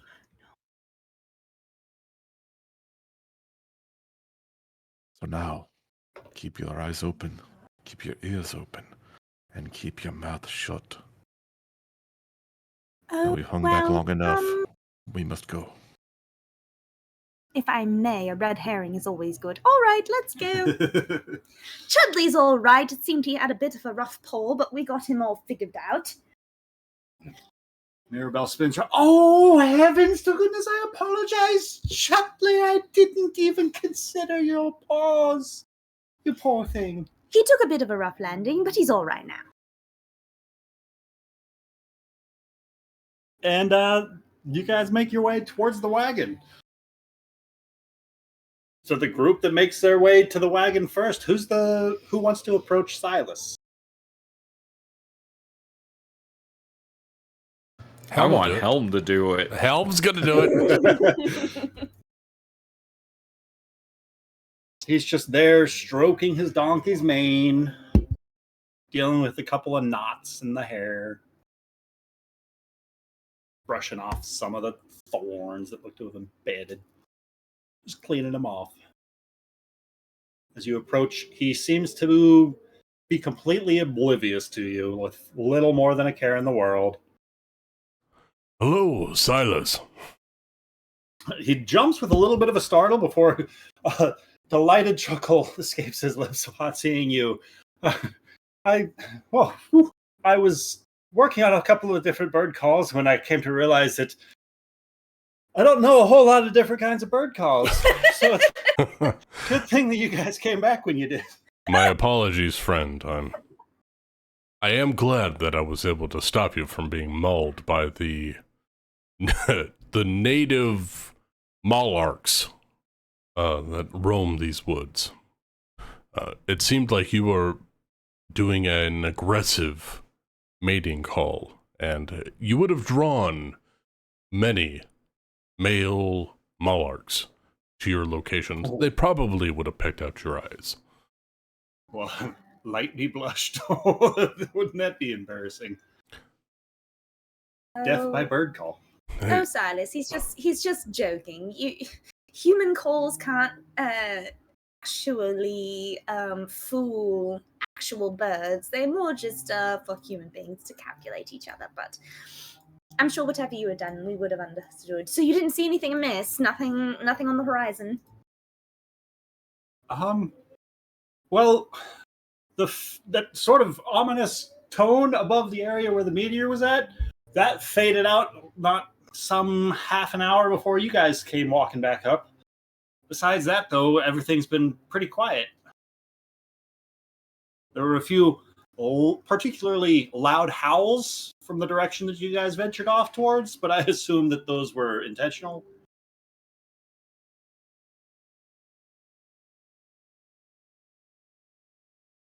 I mean, perhaps. Please, Blitty, you seem to have the expertise in the area. Inform the man what happened.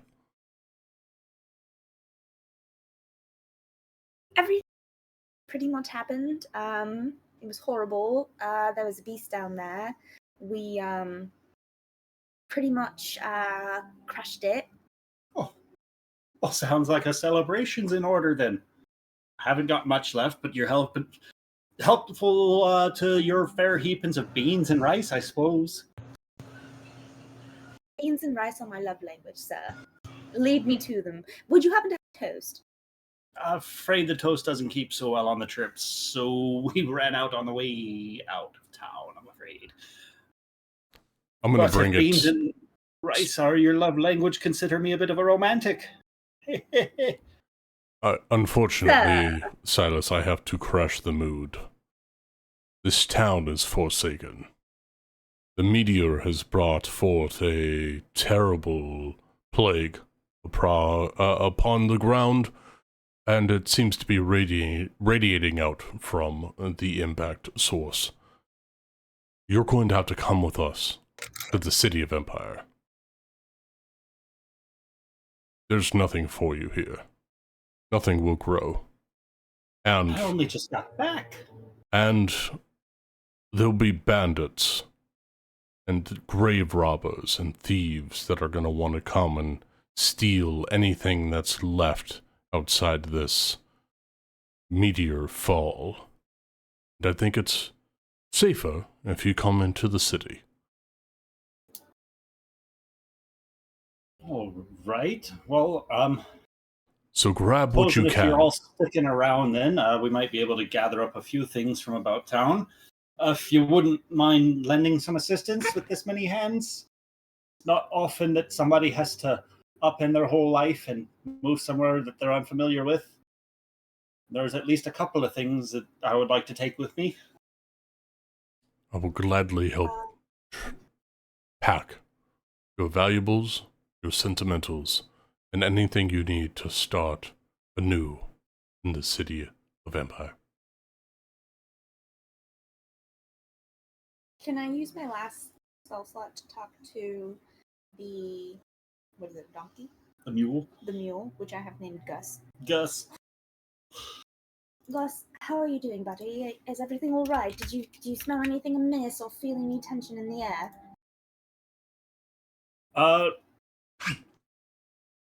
Gus tithers this way and that for a moment, and he seems to be paying particular attention to your front left pocket, where some of your trail snacks might be stowed away. Like, he seems to be under the impression that you're hinting at him that he needs to find where the snack is. He's very familiar with this game. Oh, Gus. You're such a seeker. I love it. And she's going to pull from her pocket the treat, and she's going to offer it up. Now, Gus, if you promise, very much promise, to carry all our things and be the bestest mule in the world, you can have what's in my hand. Agreed? Agreed. How many things do you have? Well, these things in my hand. And I'm going to reveal... I can carry all of those things. I'm going to reveal the treat in my hand. He munches away at it happily. He seems very easy to sway. Gus, I think we're going to be great friends.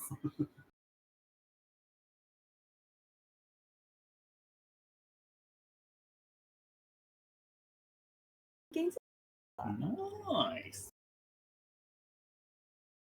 I'm just wasting mine.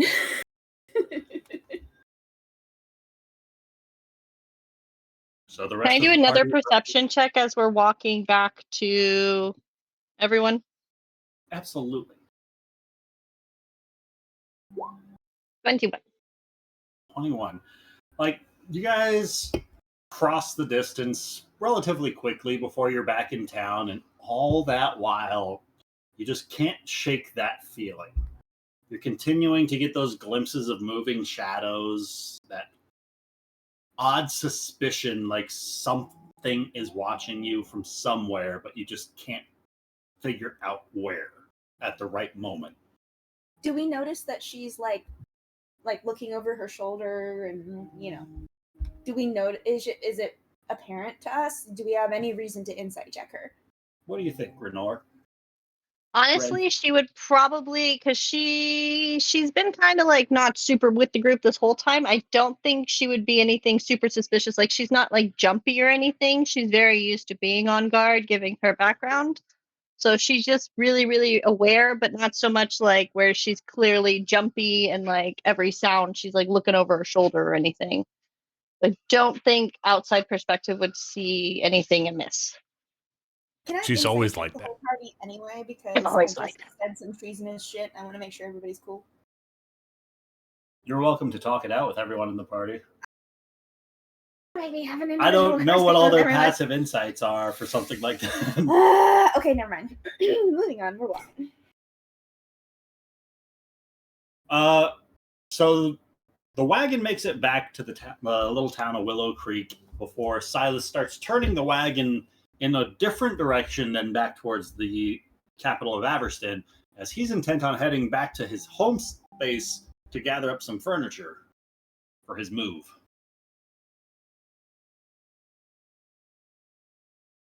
Does anybody have a problem with that? I like the idea of Elm turning around and being like, does anyone have a problem? What time is it? Ulara does not make Early the hours in the turn. morning? She keeps going straight with the sword. She Okay, keeps going hold back on. towards the Let me- city. wouldn't it make sense? We've only taken a short rest, which is maybe an hour of just hanging around. Wouldn't we want to maybe grab a few hours of sleep? Like, even Eulara would want to be at full health, wouldn't she? I mean, we're a Or couple I of can- days out I from can do Empire this anyway. in character if you want. Eulora, could you maybe hold up a moment? Furniture seems not that important. No offense, Silas. You can catch up. Would it maybe behoove us to maybe take a long rest in case we encounter any of the cultists who have been drawn to the object this entire time? We want to be able to fight back at full capacity. Well, if we want to hide where it is, we shouldn't hide out where it landed. We should get it as far away from here as possible, make it harder for them to find it. Where it landed, and that's a farmstead. Why would it be there? Well, I'm just saying, it landed over here. We should get moving towards the city. Laura is right. If you want to proceed further, go ahead. I'll make sure Silas gets his things.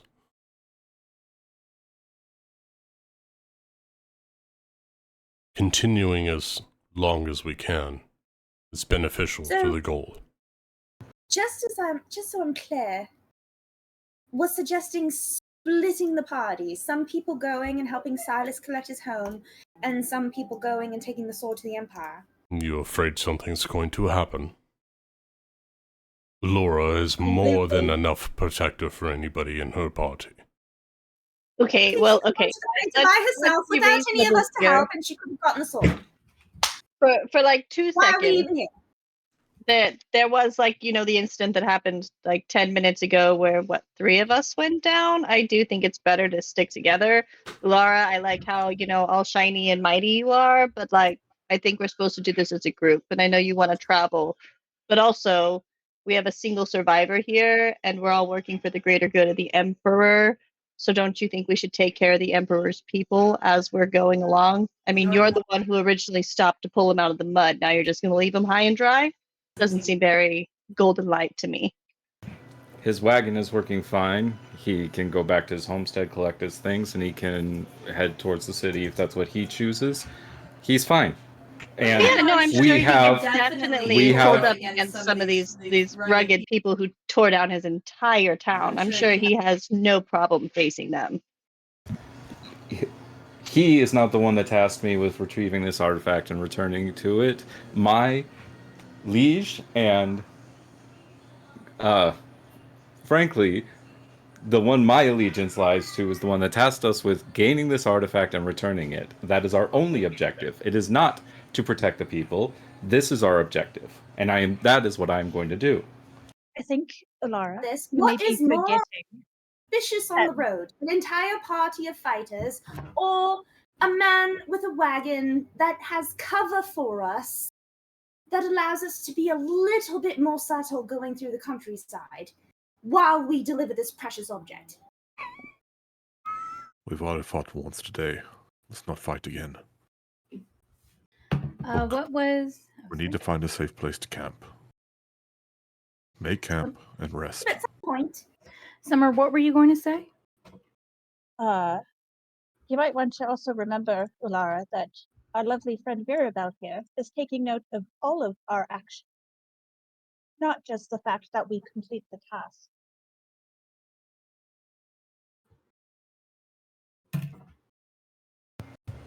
And? What does Miss Mirabelle have to say about the situation? I kind of keep forgetting she's there. Of trying to haste our return back to Averstan, but I would not wish to push those who were on the brink of death beyond what they feel capable of or comfortable with at this point in time. If we are going to accomplish our mission, I think it's best that we all get there in one piece. Ulara, I appreciate your dedication and determination, but if there's another one of those things along the way, I don't think you're going to be able to do much against it by your lonesome. The more there are of us together, I think the better chances we stand of completing Empire's mission. Or did you forget that you weren't the only one who was just fighting right now?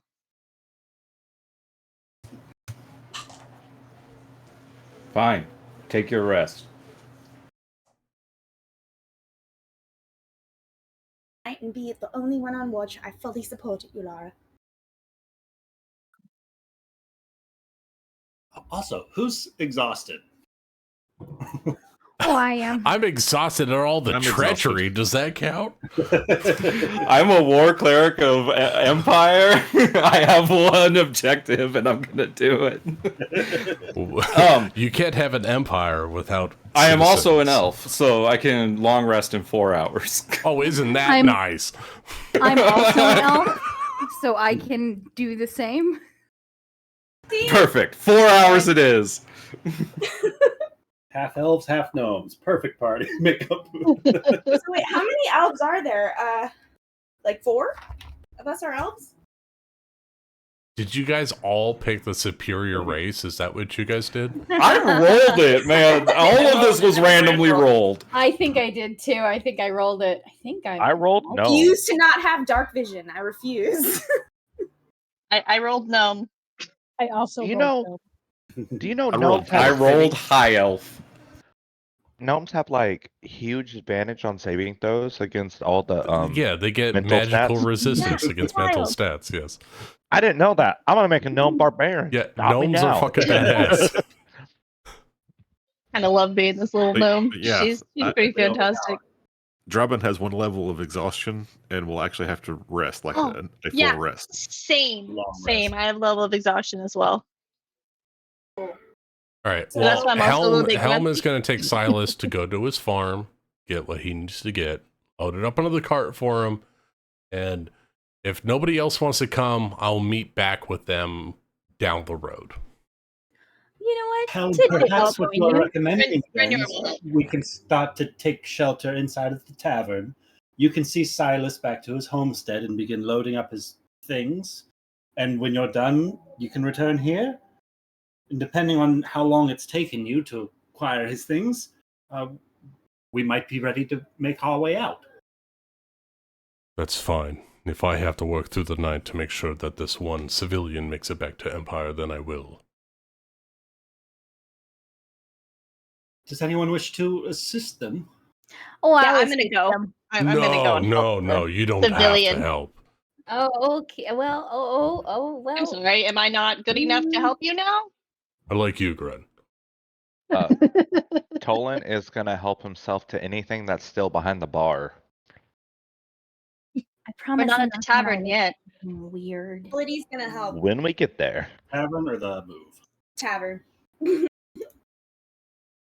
Hell yeah. New drinking buddy. Yeah, let's I think I will go to do the it. tavern. The tavern! We must make a new drink, and it has to be star themed, like the meteorite or the exploding rock. You know, I once was with a duke who made this amazing little drink that he called it a green tea mix, and it was so delicious. I think I might be able to make it if they have the very specific ingredients I need, which they probably don't, but we'll find out. When you say with a duke, do you mean with a capital W, or do you mean just sort of in the same room together brewing tea for funsies? Sometimes capital W if it's me and him in the room, but if his family's around, lowercase w. Oh, I see. Now tell me, did you ever feel like the piece on the side, or did you feel like the main piece and everything else was sort of extra? No, I felt like the man who couldn't be with the man he loved because of Canaan.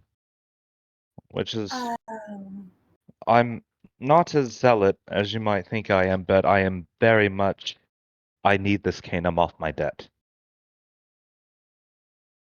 Stand the weight of these debts.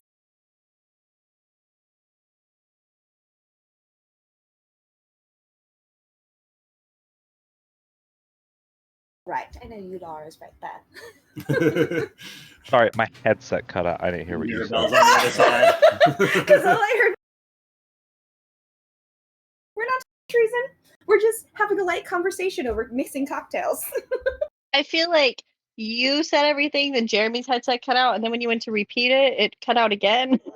Oh no! Didn't hear Oh, so we anything. lost the whole flavor of the whole event. The gnome So, got sauce Tolan- behind the bar. Tolan told that story, and Blitty said, "So you understand the weight of these debts?" Extraordinary. Yes. Wonderful if, I don't know, perhaps change were possible. Perhaps. In my younger years, I once was friends with a mate who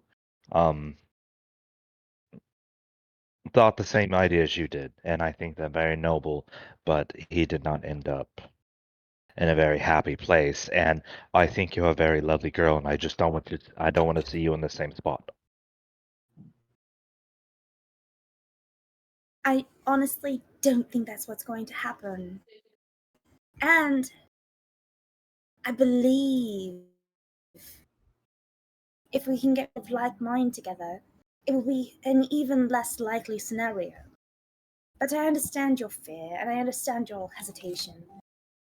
And I wouldn't want to push you to do anything that you want to do. All I ask is you to ask yourself, are you willing to go through life where love is an economic proposition? Damn, Evie. Damn, Evie. Love. I pulled a little bit from Jane Austen there, not gonna lie. Fuck, that hit me. God. Damn, Jane. Fuck. Fuck me up. I don't know. I just. Perhaps ask yourself those questions, and if it comes a time where you have a decision to make, please, please think about what future you want to live in and not what present you're afraid of. I will give you one thought.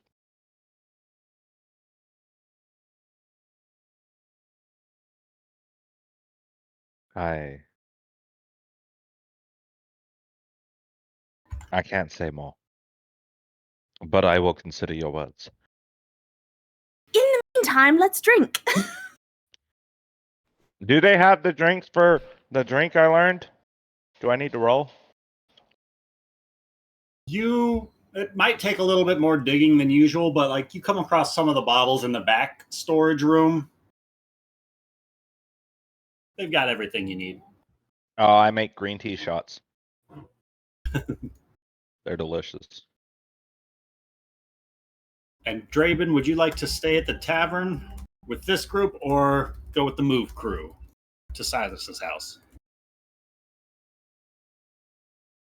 I think I'm going to plan to stay at the tavern, but I'm going to take first watch.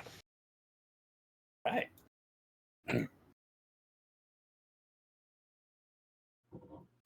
Helm will say to Gren while they're moving furniture,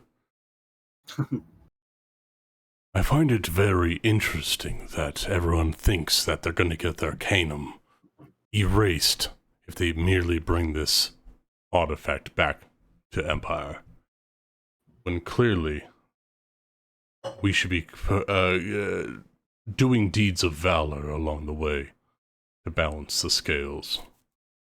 By foregoing the civilian here who's clearly in need of help, they're just adding more Canum to their abacus. Don't you agree? Well, I mean, at the end of the day, the deal was that it would be wiped clean. However, I don't think we should really put good deeds so far into that. I think if someone needs help, you should just help them. But I have a different way of thinking. But you're still here, and you're still helping, where everyone else is resting on their laurels, assuming that all will be balanced at the end of the day. I think That was it's the not. deal, though. The deals are never 100% absolute. There are fringe cases, Well, that's and there are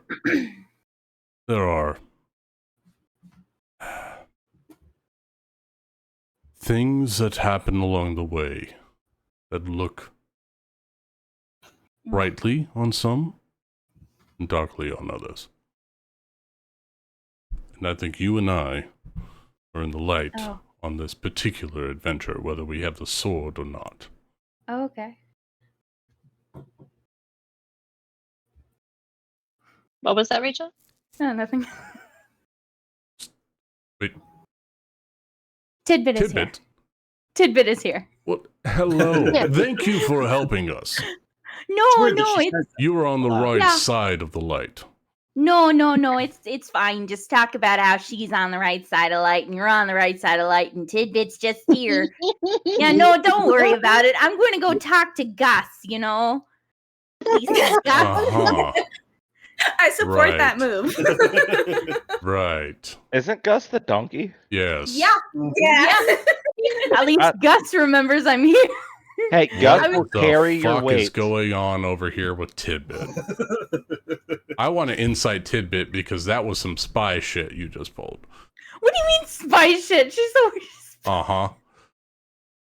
Being fair, cute and she's been there talking the to whole time. donkeys. What's wrong with you? She has been here People the that whole talk to time. donkeys and not to people are suspect. Trust them more. Oh yeah.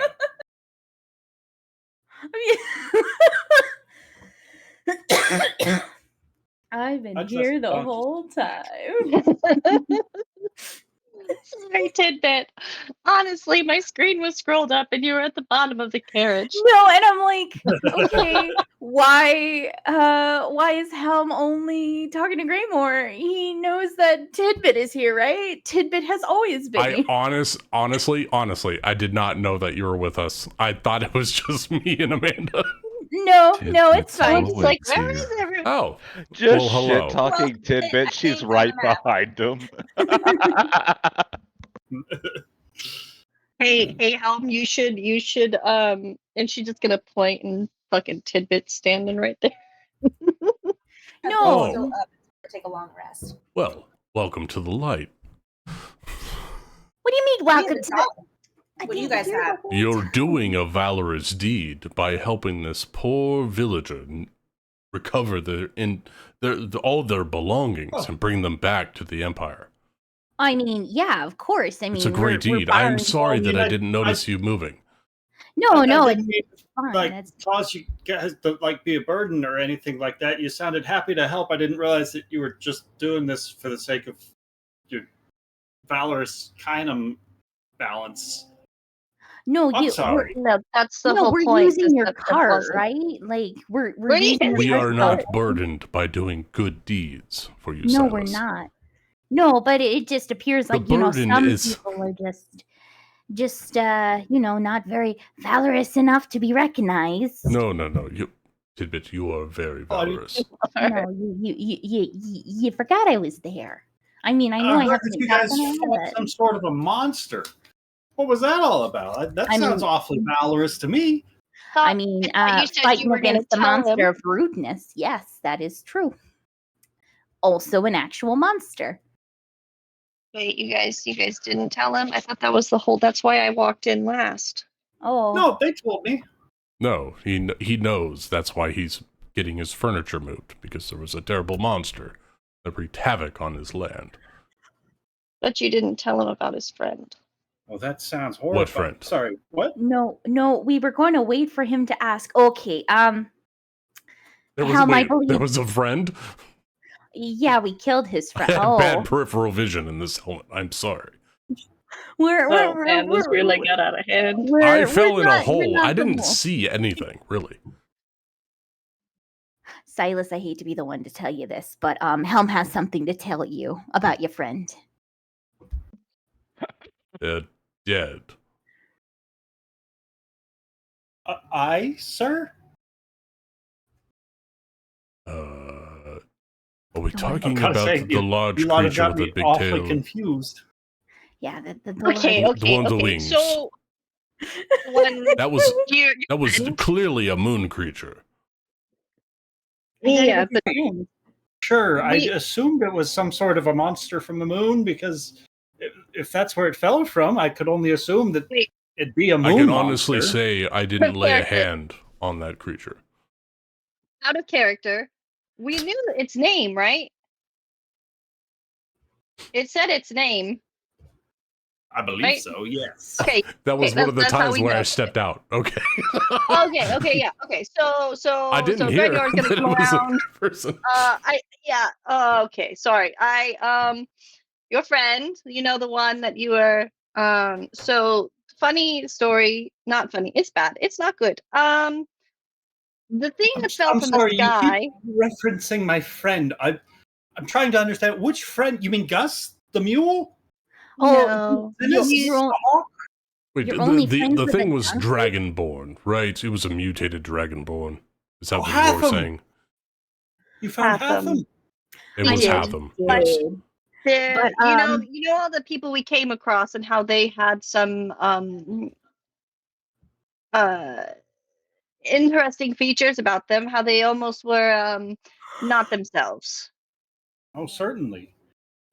It Most seems the same terrifying bunch, those affliction. goblins and Goliaths. This same affliction seemed to have come over your friend, and the thing that fell out of the sky seemed to have hit him pretty good, and he's no longer here with us. Well, actually, he is. Did he have Tidbit to- is good. Did he go somewhere? Did he tell you where I could find him? Where to follow? Can Tidbit take out one of the 2 rocks that she collected from the body or what was He left looks over and just towards Helm and says, "Is this who you meant that I was supposed to be on the lookout for on the road? wait, who? Is that who I missed? I missed Hatham walk by me." No, Goodness. No, honey, Hatham's dead. your friend's right here. He's a rock. Well, he turned into a rock and then now transformed into a bigger rock. Basically, here's what's left of your friend that I could pick up. Silas. Hatham is dead. He looks He was mutated by the meteorite very that confused. hit outside of town. I'm confused. This is amazing. Roll persuasion So check bad. at disadvantage. Wait for Sure. everyone or just hey, For no. you, handing over these rocks, saying this is your dead friend. I'm sorry. Yeah, that's his dead friend, rolled a right? 6. I'm not shitting. I'm not shitting him. I It's just collected crazy. Not performance, 11. persuasion. You gotta do shit. persuasion. Wouldn't he have to succeed on an insight though? If The worst way. We he pick has the to worst. succeed. Oh, 18 and 24 and a natural 20. Does he believe that these rocks are You see, his friends? you dump this pile of stones into his hand, and he confusion fills with him, and then one of those feather fossils falls out, and suddenly he looks back to you, and that's when he asks, almost like he's hoping that you had a different answer. That no. That you meant I missed Hatham, right? He must have walked by me. That's why you were asking about the bird calls, because I should have seen him walk by me. No. But you see his eyes start to well up as if he understands, but he's just not ready yet. Do you feel better about yourself, Tidbit? No, I don't. Giving Well, the we were- corpse of his friend to himself? Well, he can bury it now. Yeah, or he can I carry mean it with him. him for the rest of Tolan- his days instead of moving Tolan's got a piece too still. He's going to turn it into a quill. Gus leans into Silas and tries to take a bite out of these things that you just Oh my handed God. him. Oh my god. There's a little bit of a fight back and forth before he stops Gus from trying to snack on these You know rocks. what, Tidbit? Wait, I think is that that- you might be better served in the tavern with everyone else. I think you're causing I'm this not man the undue one. stress. I am not the one who brought up his friend. I thought we were all That was agreement me. we wouldn't have Nope, told that was him me. You that gave his him friend. his rock body. Well, Oh. we found You out couldn't his have waited a couple of hours. No, You had to bring up that his friend died. No, Greymore did that. That was me. That was one Silas I reaches about. out and You grabs guys told Tidbit by him. the hand and then just kind of tightly squeezes it. Would you guys mind just walking me back to the tavern? It's only stuff. Oh, are you sure? You can 'Cause, always get more. in Averstan, right? It's just things. Yeah, but those things are expensive, and I'm gonna- I don't mean to nickel and Night, Ben. dime. But okay. Night, Ben. I'm gonna give Night, Ben. Love you, Silas everybody. a note from Helm that will get him some valor to start himself in the city. I'll take a Kadam for it if I have to.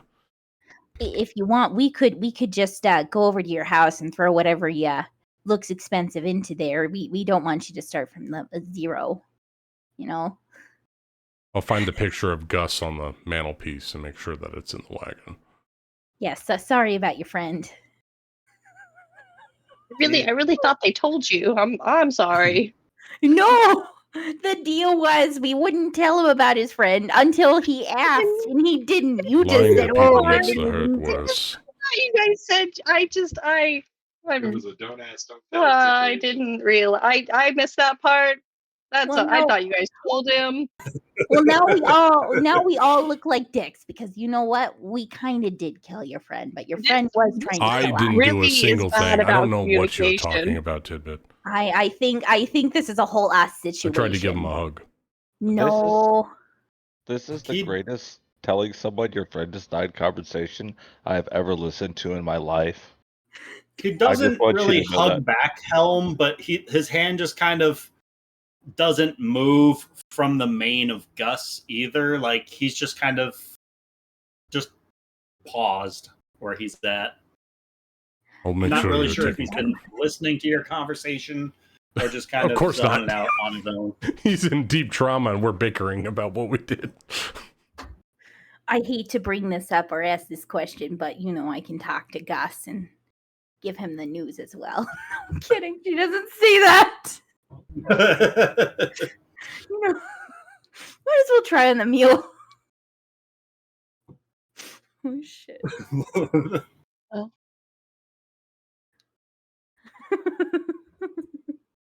Anyway. I suppose we should head to the tavern now that Silas is going to need a very large glass of alcohol to figure out his he doesn't feelings want of his things. friend. Look, guys, I could have, this is why I said I wasn't going to tell him. I'm. Nah, it's fine. He needed to know. I'm not good with this stuff. Okay, well, no one blamed me for this because I was just reacting on what everyone was doing, and everyone was saying, "Give him the corpse of his friends." I just want to put that. Who said give him the corpse the of his friend? vibe was that there. the voice in your head? The vibe was there. Okay, Tidbit, look here. was that Gus? Was that Gus telling you to give him the corpse It of was his not friend? Gus. Look, lots of people thought it was a good idea, okay?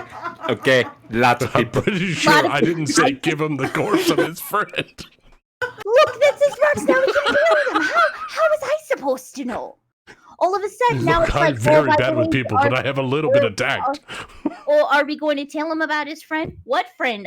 Shoot, might as well just tell him. Might as well just be honest right here. I mean, I think we should give people the corpses as soon as they know that that they're dead. And if it's pocket size, then why not just do it right there? I'm not the bad guy here. Greymore is, okay? Did you help move anything into the wagon, or did you just break this man's soul? We haven't even gotten to his house yet. Wait, you berated him on the road to his house? Me too. We were walking, and you guys mentioned the monster, and if he was calling it a big monster, I just assumed you guys didn't tell him that the monster was his best Empire friend. above, we're all gonna go to the pits. Look, I just want to say I'm only the messenger. The real bad guy is that. Who killed? You know what? I was distracted. Who killed his friend? Well, was that Tolan? Tolan. That little shit. Was it to him? He was stolen. Fucking gnomes. Well, yeah, look at that creature. Gnomes! It's always the gnomes. Oh, God, it's always a Sorry, gnome. It's always a gnome. I'm standing right. I know you guys are like way taller. I'm standing right here. What am I, Tidbit? You can't see me anymore? Okay, now we're You going know what over I'm the talking building. about, Okay. Gren. It's always a We have fucking to do gnome. One black blood thing, and then all of a sudden, everyone's ignoring old Tidbit here. Look, I took the initiative. Both You're for the off the blood. hook. And the... It's the gnome's fault. Yeah, I know. Come on, Silas. We're going to your house. We're getting your ship. We're not going. I'd like to see We're you going. move a couch without me, Gren. Wait, have we even made it to his house? I'm very confused. I thought Lucas said that he was going to bring this up while you guys were moving furniture. That's when he started the conversation with Red. Oh, So I we're moving assumed furniture that, now. Okay, I don't know where we are. Started to be moved, but like it Oh. wasn't completed whenever you guys broke the news to him, and then he's just kind of like, well, like I kind of. completely brokenhearted. Like, Okay, so fuck at this, least we're man. at his Like, house. Okay, we made it to his Yeah. house. Okay. Look, I think Oh we my should God. continue to move his furniture. We're already. Oh, okay, no, hold on. I think we're we should done. continue to I think move if your we packed up, furniture. we're good. Okay, that's great. Do we want to set Okay, fire we're to this? packed up. Yes. No, No. we're not sending no. fire to his house. His friend just died. Different campaign, different character, different campaign.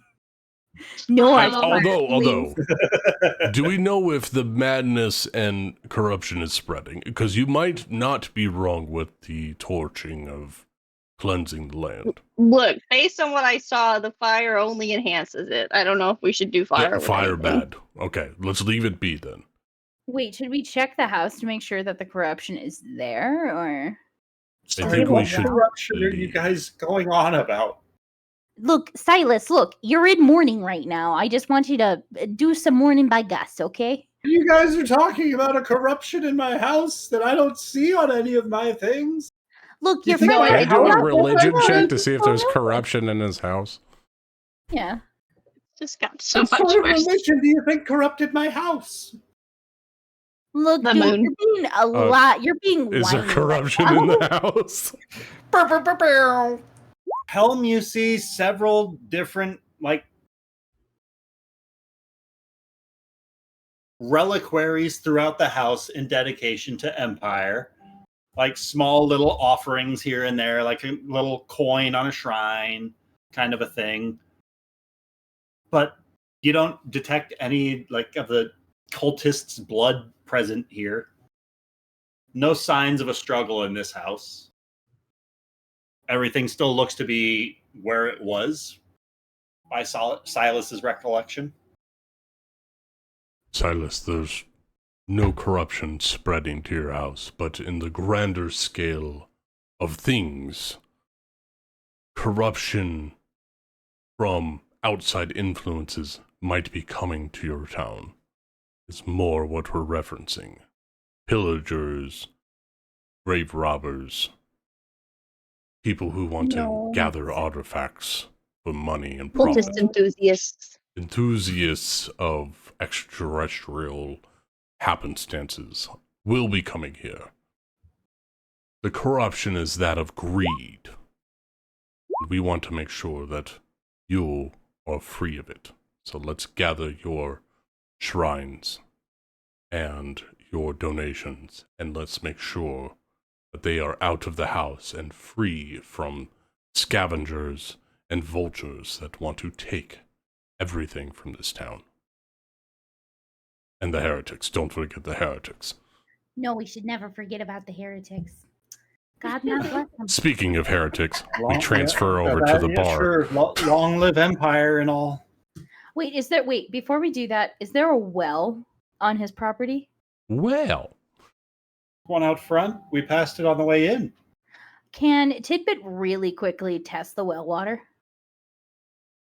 Takes you about 5-6 minutes to get back out there, draw up a bucket. The water seems fine. She'll take a little sip. Tastes wet. Didn't know what had a taste. All right, we're good. He is definitely not waterborne. all right, we meet back up with the tavern crew after we gather everything. Sorry for We have- everything, Silas. We have Tidbit roll to describe what water tastes like. It What tastes wet. Wet have is to its convince own What does flavor. wet taste like? It tastes like wet. Tastes like water. And water tastes like wet. There is no more description. It's beautifully illustrated that way. Water tastes like wet. Well, before the other half of the party gets back, was there anything that the first half of the party staying at the tavern for the evening wanted to accomplish while it was just half of you guys here? Good job. Maybe Oh, dinner. enough. Is there food? I- Can we? Definitely. We're cooking, we're drinking, but we're also keeping watching. Chudley's circling the perimeter. Chudley on the watch. I'd like to try to fashion that feather into a quill, and then start writing down what I saw tonight to turn into a new performance. Magnificent. Poland tribute. Ulara will grab a chair from inside and take it outside and sit and keep watch.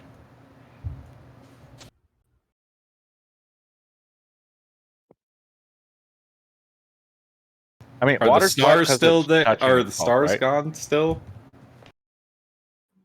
Roll me a nature check, Ulara. Okay, that's not my strong suit, but I will give it my best. That's a natural 1. I mean, maybe it's just a little dimmer out is all. Like, you've never really particularly noted where stars are at. Like, it's weird. They move constantly, so I don't think you're by any means an astronomer.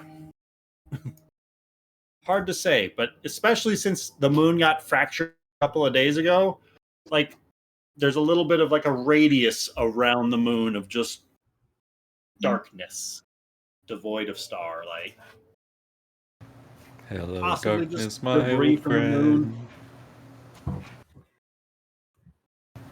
friend. Seneca, what are you getting up to back at the tavern? I can tell you what they're Sorry. not doing. They're not accidentally breaking the news that their friend died. Because Are they someone maybe- decided to let the cat out of the bag a little bit too soon. They're playing hot potato with their stones. Maybe instead, do you want to engage in some subtly treasonous plots? How do you know I'm not already? Oh, Not that that's what's happening. Not Is that that- that's what's happening at all. Not Is that that's that what's happening at all. Blitty at your door? Not No, Seneca is she's out front keeping watch with Raven since Ben is not here. Mm-hmm. and Chudley. And Chudley, yes, the best boy. Tell my Chudley I say hi. A little light espionage. Subtle. It's super subtle. All right. Well, since Ben is plotting a heist, I think this 2-shot's going to extend into a 3-shot. Because I'm very much interested to hear what Draven might try and discuss with Seneca next time. Are you telling me we're gonna have a considering both of their trinity? A trilogy? We're gonna trill it up? A truddy? I think so. I think we might have accidentally stumbled into the main You campaign. unlocked the secret level, I think. This is fantastic. This one shot's about to turn into a whole lot of shots. Oh, watch out. So the Easter egg. we're of all the going to band campaign. together. We're going to kill Nick, and we can keep our characters, and he has to build a new one. Bring it on! Nuh-uh, you don't we can't do that. You don't think I'm gonna take one of you out with me? It's going to be summer, isn't it? Probably. No, you are. Ouch. Or Jeremy. Take Chudley, I will take you. I don't know. I got a bad track record with Nick, too, rolling crits and shit. But I've never quite killed you. I didn't walk into a cavern by myself. That wasn't on you. I wasn't by myself. I don't think Ryan was really there. He was outside that build them bitch. up. No, they were How both long in there solo? standing right next to each Oh, other. no, he was trying to drag him out, and then he's like, oh, God. that wet noodle of a guy. Poor Blythe. Poor Blythe. Not too soon. But it's okay because then we got Buddy's Alice. like idea. Don't worry, guys. It'll be great. You know, the way you guys broke the news to Alice was much more subtle than the way you broke the news to Silas. Yeah, it was fuck that great. shit. I'm Yeah, gonna tell him. we Dude, were your friend Hey, died. Alice, here's your dead, And- your dead sibling. We were pushed into that interaction. There was no getting off of it. There was only landing the plane as quickly and as Look, quickly as we I'm could. Just a get to the point. glory paladin. We gotta lay it out flat. That's how it is. And honestly, I gave him like half or at least one part of his friend's body. Tidbit still has another part of his friend's body. Okay? I didn't Rachel, give him which the full one. part of his friend did you want to give him? The bottom half or top half. Ah, His dang, you're left right. thumb. Just the butt cheek. Yeah, the ass cheek. You know, it'd be funny. No, I don't know, his heart, where his heart was. Oh, that's even worse. You carved out his heart and gave it to his Well, friend? No, Like it was this just it was dark a crystal pile shape? of rocks. Yeah. A nice brutal. little. He's a dragonborn. You could just break off some of his horns. Yeah. I don't think Tidbit giving has anybody a blood. piece of another person is a good well wish. Give him the tail. I mean, know, funny people. Oh, sorry. Go ahead. No, I just know my old communications teacher. There's a new hospital role because when she had a rib removed, she's like, "Can I have that back?" And the hospital didn't know how to do with that. So, different strokes for different folks, I suppose. I feel like I saw that in a TV show. Someone like Aubrey Plaza or something wanted her like something back, and they were like, no, we don't do that. It's hazardous material." It's like hazardous. Like a it's cyster It's or mine. It was in something. me. Yeah. Literally, like Or a 6 tumor. hours ago. It should be. I grew it. It's my property. I should get it back. I mean, I think if you lose a limb, you should automatically get that back. I'm sorry. That was once a part of me. I want. What would you do with it? Would you just wait for it to decay? I would open Yes. up a museum and have obviously. people pay $5 to look at my severed limb. I'd eat it.